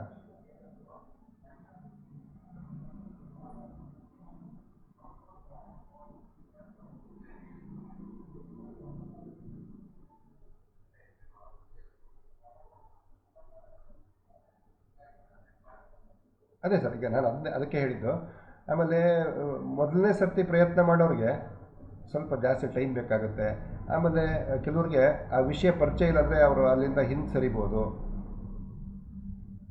ಅದಕ್ಕೆ ಇಲ್ಲ ಅಶ್ವಥ್ ಸರ್, ನೀವು ಒಂದು ಐಡಿಯಾ ಮಾಡಿದ್ದೀರಿ. ಆಲ್ಮೋಸ್ಟ್ 2 ದಿವಸದಷ್ಟು ಟೈಮ್ ಸಿಗುತ್ತೆ. ಅದು ಮಾಡಿರೋದು ತುಂಬಾ ಚೆನ್ನಾಗಿದೆ ಐಡಿಯಾ. ಹೌದು ನಾನು ಸರ್, ಕೂಡ ನನಗೆ actually 24 ಗಂಟೆಯೊಳಗೆ ನಾನೇನಾದ್ರು ಬರೆದ್ರೆ ನಾನೇನು ಬರ್ದೀನಿ ಅಂತ ಮರ್ತಬೋದ್ಮೇಲೆ ಅದನ್ನ ಮತ್ತೆ ಪರಿಷ್ಕರಣೆ ಮಾಡಕ್ ಕೂತ್ಕೊಳ್ಳೋದು. ಇಲ್ಲ ಅಂತಂದ್ರೆ ಅದು ನಾನು ಬರ್ದಿದ್ದು ಎಷ್ಟು ಓದಿದ್ರು ಇದೇ ಇರ್ಲಿ, ಕರೆಕ್ಟ್ ಆಗಿರ್ಲಿ ಅನಿಸ್ಬಿಡುತ್ತೆ ನನಗೆ. ಅದರಿಂದ ನೀವು ಟೈಮ್ ಕೊಟ್ಟಿದ್ದು ಚೆನ್ನಾಗಾಯ್ತು. ಆಮೇಲೆ ಇನ್ನೊಂದೇನು ಅಂದ್ರೆ ನಾನು ಅನ್ಕೊಂಡಿದ್ದೆ ನನಗೆ ಬರೀಲಿಕ್ಕೆ ಆಗಲ್ಲ ಅಂತ. ನಾನು ಬರೆದಿರೋದು ಚೆನ್ನಾಗಿದೆಯೋ ಇಲ್ಲ ಅದು ಬೇರೆ ಮಾತು. ಒಟ್ಟು ಬರೆದು ಮುಗಿಸ್ಬೋದು, ಒಂದು ಟಾಸ್ಕ್ನ ಮುಗಿಸಿದ್ದೀನಲ್ಲ 24 ಅವರ್ಸ್ ಅಲ್ಲಿ. ನೀವು ಹಿಂದಿನ ದಿವಸನೇ ಕೊಟ್ಟಿದ್ದರಿಂದ 2 ನೈಟ್ ಸಿಗುತ್ತೆ. ಹಾಗಾಗಿ ಸಾಕಾಗುತ್ತೆ ಅನ್ಸುತ್ತೆ. ಅದಕ್ಕಿಂತ ಜಾಸ್ತಿ ಈಗಿನ ವಾತಾವರಣದಲ್ಲಿ ಯಾವುದೇ ಮಾಹಿತಿಯನ್ನು ನೀವು ಬೇಕು ಅಂದ್ರೆ ಅರ್ಧ ಗಂಟೆ ಕಲೆಕ್ಟ್ ಮಾಡಬಹುದು. ಮೊದಲೇ ಕೊಡಲೇಬೇಕು ಅಂತ ಏನಿಲ್ಲ. ಅದು ನಾವು ಮೊನ್ನೆ ಏನು ಮಾಡಿದ್ರಲ್ಲ ಅದೇ ರೀತಿ ಮುಂದುವರೆದ್ರು ಸಾಕು. ಒಂದೇ ನಮ್ಗೆ ಬೇರೆಯವ್ರಿಗೆ ಗೊತ್ತಿರಲ್ಲ, ನಮಗೆ ಒಂದು ದಿವಸ ಮುಂಚೆ ಸಿಕ್ಕಿರುತ್ತೆ ಅದು. ಹಂಗಾಗಿ ಸಾಕು ಅನ್ಸುತ್ತೆ. Okay sir. ಇಲ್ಲ, ಅದು ಒಂದು ಪ್ರಯತ್ನ ಮಾಡಿ ನೋಡೋಣ ಸರ್. ಮತ್ತು ನಾಗಮಣಿ ಮೇಡಮ್ ಹೇಳ್ದಂಗೂ ಅದನ್ನೂ ಒಂದು ಪ್ರಯತ್ನ ಮಾಡೋಣಂತೆ. ಸಾಕಷ್ಟು ವಿಷಯ ಕೊಡೋಣ.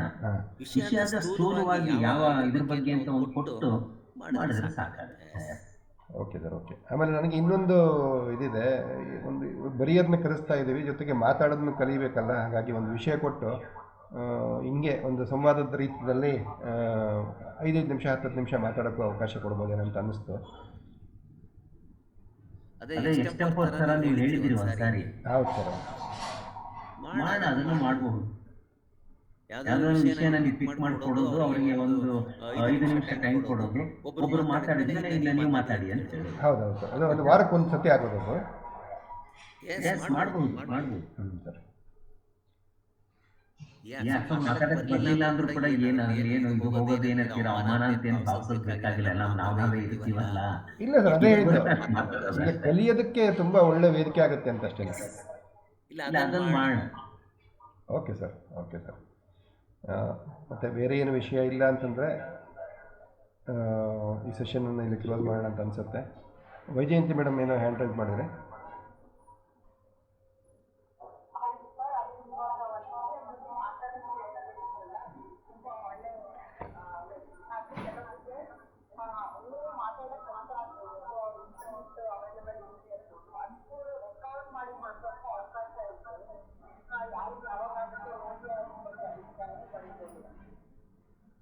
Okay madam. ಇಲ್ಲ, ಅದು ಕಾರ್ಯಕ್ರಮ ಮಾಡೋಕ್ಕೆ ಮುಂಚೆ ಅದರ ಸಾಧ್ಯತೆಗಳ ಬಗ್ಗೆ ಎಲ್ಲ ಒಂದು ಸತಿ ಚರ್ಚೆ ಮಾಡೋಣಂತೆ. ಮಾಡಿಬಿಟ್ಟು ಮತ್ತೆ ಖಂಡಿತವಾಗಿ ನಿಮ್ಮನ್ನೆಲ್ಲ ಇದನ್ನು ಕನ್ಸಿಡರ್ ಮಾಡಬೇಕಾಗಿದ್ದೇನೆ. ಅದನ್ನು ನೋಡಿಬಿಟ್ಟು ಒಂದು ಒಳ್ಳೆಯ ರೂಪ ಕೊಟ್ಬಿಟ್ಟೆ ಅದನ್ನ ಕಾರ್ಯಕ್ರಮ ಆರಂಭ ಮಾಡ್ಬೋದು. ಓಕೆ. ಮತ್ತು ಇನ್ನೊಂದು ರಿಕ್ವೆಸ್ಟ್ ಅಂತಂದರೆ, ಈಗ ಕವನಗಳಿಗೆ ಯಾರಾದರೂ ರಾಗ ಸಂಯೋಜನೆ ಮಾಡಿ ಹಾಡೋರಿದ್ದರೆ ಸಂವಾದ ಕಾರ್ಯಕ್ರಮದಲ್ಲಿ ಅದನ್ನು ಹಾಡೋದಕ್ಕೂ ಕೂಡ ಅವಕಾಶ ಇರುತ್ತೆ. ನಿಮಗೆ ಇಷ್ಟ ಬಂದಂಥ ಇದನ್ನು ಕವನವನ್ನು ಆಯ್ಕೆ ಮಾಡ್ಕೋಬೋದು. ಮತ್ತು ನಿಮಗೆ ರಾಗ ಸಂಯೋಜನೆ ಮಾಡೋಕ್ಕೆ ತುಂಬ ಸೂಕ್ತ ಅನ್ನೋಂಥದ್ದನ್ನು ಕೂಡ ಆಯ್ಕೆ ಮಾಡಿಕೊಂಡು ರಾಗ ಸಂಯೋಜನೆ ಮಾಡಿಕೊಂಡು ಮುಂದಿನ ಶನಿವಾರ ಬೇರೆ ಕಾರ್ಯಕ್ರಮ ಇದೆ, ವೇದಕಾಲೀನ ಜೀವನ ಅನ್ನೋದ್ರ ಬಗ್ಗೆ ಡಾಕ್ಟರ್ ಜಯಂತಿ ಮನೋಹರ್ ಅವರು ಮಾತಾಡ್ತಾ ಇದ್ದಾರೆ. ಅದರಾದ ನಂತರದಲ್ಲಿ ಈ ಕವನಗಳ ಬಗ್ಗೆ ಒಂದು ಸಂವಾದ ಕಾರ್ಯಕ್ರಮ ಮಾಡ್ಬೋದು. ಅದು ಒಳ್ಳೆ ಐಡಿಯಾ ಸರ್, ಅದು ಮಾಡಬಹುದು. ಅಕಸ್ಮಾತ್ ಆ ರೀತಿ ಏನಾದರೂ ಅವರು ಯಾರಾದರೂ ರಾಗ ಹಾಕಿ ಹಾಡೋರು ಸಂಗೀತಗಾರರು ಇದ್ದರೆ ಅವಾಗ ಅವ್ರು ಬೇಕಾದ್ರೆ ಮತ್ತೆ ಲೇಖಕರ ಜೊತೆ ಚರ್ಚಿಸಿ ಕೆಲವು ಪದಗಳನ್ನು ಬದಲಾವಣೆ ಮಾಡೋದೇನಿದ್ರೆ ಹಂಗೂ ಮಾಡ್ಕೋಬಹುದು. ಖಂಡಿತ. ಇದಕ್ಕೆ ಈ ಬರೆದಿರೋದಕ್ಕೆ ಹಾಕಬೇಕು ಅಂತ ಏನಿಲ್ಲ, ಅದನ್ನ ಸ್ವಲ್ಪ ಮಾಡಿಫೈ ಮಾಡಿ ಹಂಗೆ ಸುಲಭ ಆಗುತ್ತೆ ಅಂದ್ರೆ ಅವರವರು ಪರಸ್ಪರ ಮಾತಾಡ್ಕೊಂಡು ಹಚ್ಚಿದ್ರೆ ಚೆನ್ನಾಗುತ್ತೆ. ಹೌದು, ನಿಜ ಸರ್, ನಿಜ. ಎಲ್ಲ ನಾವು ಬರೆದಿದ್ದೆಲ್ಲವೂ ಸಂಗೀತಕ್ಕೆ ಸಂಯೋಜನೆ ಮಾಡೋದು ಕಷ್ಟ ಆದಾಗ ಸ್ವಲ್ಪ ಚರ್ಚೆ ಮಾಡಿ ಅದನ್ನು ಬದಲಾಯಿಸ್ಕೋಬೋದು ಅಂತ ಅನಿಸುತ್ತೆ. ಖಂಡಿತ ಮಾಡ್ಬೋದು ಸರ್ ಅದನ್ನ. ಓಕೆ. ಸೊ ಇವತ್ತಿನ ಈ ಚಕ್ರ ಕಥೆಯ ವಿಮರ್ಶೆಯ ಸಂವಾದ ಕಾರ್ಯಕ್ರಮ ತುಂಬ ಯಶಸ್ವಿಯಾಗಿ ಮೂಡಿದೆ. ಮತ್ತು ಕತೆ ಬಗ್ಗೆ ಅಷ್ಟೇ ಅಲ್ಲ, ಬೇರೆ ಅನೇಕ ವಿಚಾರಗಳು ಕೂಡ ಚರ್ಚೆ ಆಗಿದ್ದಾವೆ. ತುಂಬ ಖುಷಿಯಾಯಿತು. ಎಲ್ಲರ ಪರಿಚಯನೂ ಚೆನ್ನಾಗಾಯಿತು ಮತ್ತು ತುಂಬ ಮನಸ್ಫೂರ್ತಿಯಾಗಿ ಮಾತಾಡೋದಕ್ಕೂ ಅವಕಾಶ ಸಿಕ್ತು. ಎಲ್ಲ ಅಭಿಪ್ರಾಯಗಳನ್ನ ಹಂಚ್ಕೊಳ್ಳೋದಕ್ಕೊಂದು ವೇದಿಕೆ ಸಿಕ್ತು. ಮತ್ತಷ್ಟು ಕಥೆಗಳನ್ನು ಬರೀಬೇಕಾದ್ರೆ ಏನೆಲ್ಲ ಅಂಶಗಳನ್ನು ಗಮನಿಸಬೇಕು ಅನ್ನೋದು ಕೂಡ ಒಂದಷ್ಟು ಅಲ್ಲಲ್ಲಿ ಆ ಅಂಶಗಳು ಕೂಡ ಬಂದು ಕೃಷಿ ಬಗ್ಗೆ ಸಾಕಷ್ಟು ಚರ್ಚೆಗಳಾದವು. ನಗರ ಜೀವನದ ಬಗ್ಗೆ, ಹಳ್ಳಿ ಜೀವನದ ಬಗ್ಗೆ ಕೂಡ ಎಷ್ಟೋ ವಿಚಾರಗಳು ನಮಗೆ ಇಷ್ಟು ಹೌದಾ ಅಂತ ಅನ್ನೋ ರೀತಿಯಲ್ಲಿ ಸಾಕಷ್ಟು ಹೊಸ ವಿಚಾರಗಳು ತಿಳಿಯಿತು. ತುಂಬ ಖುಷಿಯಾಯಿತು. ಇವತ್ತಿನ ಒಂದು ಚರ್ಚೆ ತುಂಬ ಚೆನ್ನಾಗಿ ಮೂಡಿಬಂದಿದೆ. ಚರ್ಚೆಯಲ್ಲಿ ಪಾಲ್ಗೊಂಡಂತಹ ಎಲ್ಲರಿಗೂ ಕೂಡ ಮತ್ತು 7 ಜನ ಕಥೆಗಾರರಿಗೂ ಮತ್ತು ಭಾಗವಹಿಸಿದಂಥ ಎಲ್ಲರಿಗೂ ಕೂಡ ಹೃತ್ಪೂರ್ವಕವಾದಂಥ ಧನ್ಯವಾದಗಳನ್ನ ಅರ್ಪಿಸ್ತೀನಿ. ಮುಂದೆ ಸಮಾನ ಮನಸ್ಕರು ವೇದಿಕೆಯಲ್ಲಿ ಇಂತಹ ಅನೇಕ ಕಾರ್ಯಕ್ರಮಗಳನ್ನ ನಡೆಸೋದಕ್ಕೆ ತಮ್ಮೆಲ್ಲರ ಸಹಕಾರ ತುಂಬ ಅಗತ್ಯ ಇರುತ್ತೆ. ಖಂಡಿತವಾಗಿ ಈ ರೀತಿಯ ಕಾರ್ಯಕ್ರಮಗಳನ್ನ ಮಾಡೋಣಂತೆ. ಸಾಧ್ಯವಾದಷ್ಟು ಕ್ರಿಯಾಶೀಲರಾಗೋದಕ್ಕೆ ಪ್ರಯತ್ನ ಮಾಡೋಣಂತೆ. ಒಂದು ರಿಕ್ವೆಸ್ಟ್, ನನಗೆ ಬೆಳಗ್ಗೆ 8 ಗಂಟೆ ಮೇಲೆ ಮತ್ತು ಸಂಜೆ 6 ಗಂಟೆವರೆಗೂ ಈ ವಾಟ್ಸಪ್ಪನ್ಗೆ ಹೆಚ್ಚು ಗಮನ ಕೊಡೋಕ್ಕೆ ಸಾಧ್ಯ ಆಗೋಲ್ಲ. ಬೆಳಗ್ಗೆ ಒಂದು 2 ಗಂಟೆ ನನಗೆ ಸಮಯ ಸಿಗುತ್ತೆ ಮತ್ತು ರಾತ್ರಿ ಸಂಜೆ 6 ಗಂಟೆ ಮೇಲೆ ಅಷ್ಟೇ ಸಿಗುತ್ತೆ. ಬೇರೆ ಯಾರಾದರೂ ಈ ಥರದ ಕಾರ್ಯಕ್ರಮಗಳನ್ನ ನಾವು ಜವಾಬ್ದಾರಿ ತೊಗೊಂಡು ಮುನ್ನಡೆಸ್ತೀವಿ, ನಾವು ಕೋಆರ್ಡಿನೇಟ್ ಮಾಡ್ತೀವಿ ಅಂದರೆ ತುಂಬ ಖುಷಿಯಾಗುತ್ತೆ. ಸೊ ದಯವಿಟ್ಟು ಯಾರಾದರೂ ಆ ಥರ ಇದ್ದರೆ ದಯವಿಟ್ಟು ತಿಳಿಸ್ರಿ. ನನಗೆ ಹೆಚ್ಚು ಸಮಯ ಕೊಡೋಕ್ಕಾಗ್ತಾಯಿಲ್ಲ. ಇರೋದ್ರಲ್ಲೇ ಸ್ವಲ್ಪ ಬರವಣಿಗೆಯನ್ನು ಮತ್ತು ಇದನ್ನ ಮಾಡ್ತೀನಿ. ಮತ್ತು ಕೆಲವು ಸರ್ತಿ ವೈಯಕ್ತಿಕವಾಗಿ ಯಾರದ್ದು ಇದಕ್ಕೂ ಕೂಡ ಪರ್ಸ್ನಲ್ಲಾಗಿ ಮೆಸೇಜ್ ಹಾಕಬೇಕು ಅಂತ ಅನಿಸುತ್ತೆ, ಬಟ್ ಆಗಿರೋದಿಲ್ಲ, ಕೆಲಸದ ಒತ್ತಡ ಇರುತ್ತೆ. ಹಾಗಾಗಿ ಬೇರೆ ಯಾರಾದರೂ ಒಂದಿಷ್ಟು ನಮಗೆ ಜೊತೆಗೆ ಇಲ್ಲ ನಾವು ಸೇರ್ಕೊಂಡು ಮಾಡೋಣಂತೆ ಅನ್ನೋವಂಥ ಇದ್ದರೆ ವಾಲಂಟ್ರಿಲಿ ಬರೋದಕ್ಕೆ ಮುಂದೆ ಬಂದರೆ ತುಂಬ ಖುಷಿಯಾಗುತ್ತೆ. ದಯವಿಟ್ಟು ಆ ರೀತಿಯ ಸಹಕಾರವನ್ನು ಕೊಡಬೇಕಂತ ಹೇಳಿ ಕೇಳ್ಕೊಳ್ತಾ ಇವತ್ತಿನ ಈ ಕಾರ್ಯಕ್ರಮವನ್ನು ಇಲ್ಲಿಗೆ ಮುಗಿಸೋಣ ಅಂತ ಅನ್ನಿಸ್ತಾ ಇದೆ. ಎಲ್ಲರಿಗೂ ವಂದನೆಗಳು ಮತ್ತು ಶುಭರಾತ್ರಿ. ಮತ್ತು ಈ ಕಾರ್ಯಕ್ರಮನ ರೆಕಾರ್ಡ್ ಮಾಡಿದ್ದೀನಿ. ಅದು ಹೇಗಾಗಿದೆ ಗೊತ್ತಿಲ್ಲ. ಎಷ್ಟೋ ಸರ್ತಿ ನನ್ನದೇ ರೆಕಾರ್ಡಿಂಗಲ್ಲಿ ಮ್ಯೂಟ್ ಆಗಿಬಿಟ್ಟಿರ್ತಿತ್ತು. ಆದರೂ ರೆಕಾರ್ಡಿಂಗ್ ಅಂತೂ ಆಗಿದೆ. ಅದನ್ನು ಎಲ್ಲರಿಗೂ ಖಂಡಿತವಾಗಿ ಅದನ್ನ ಲಿಂಕನ್ನು ಕಳಿಸ್ತೀನಂತೆ. ಓಕೆ, ಧನ್ಯವಾದಗಳು. ನಮಸ್ಕಾರ, ಶುಭರಾತ್ರಿ.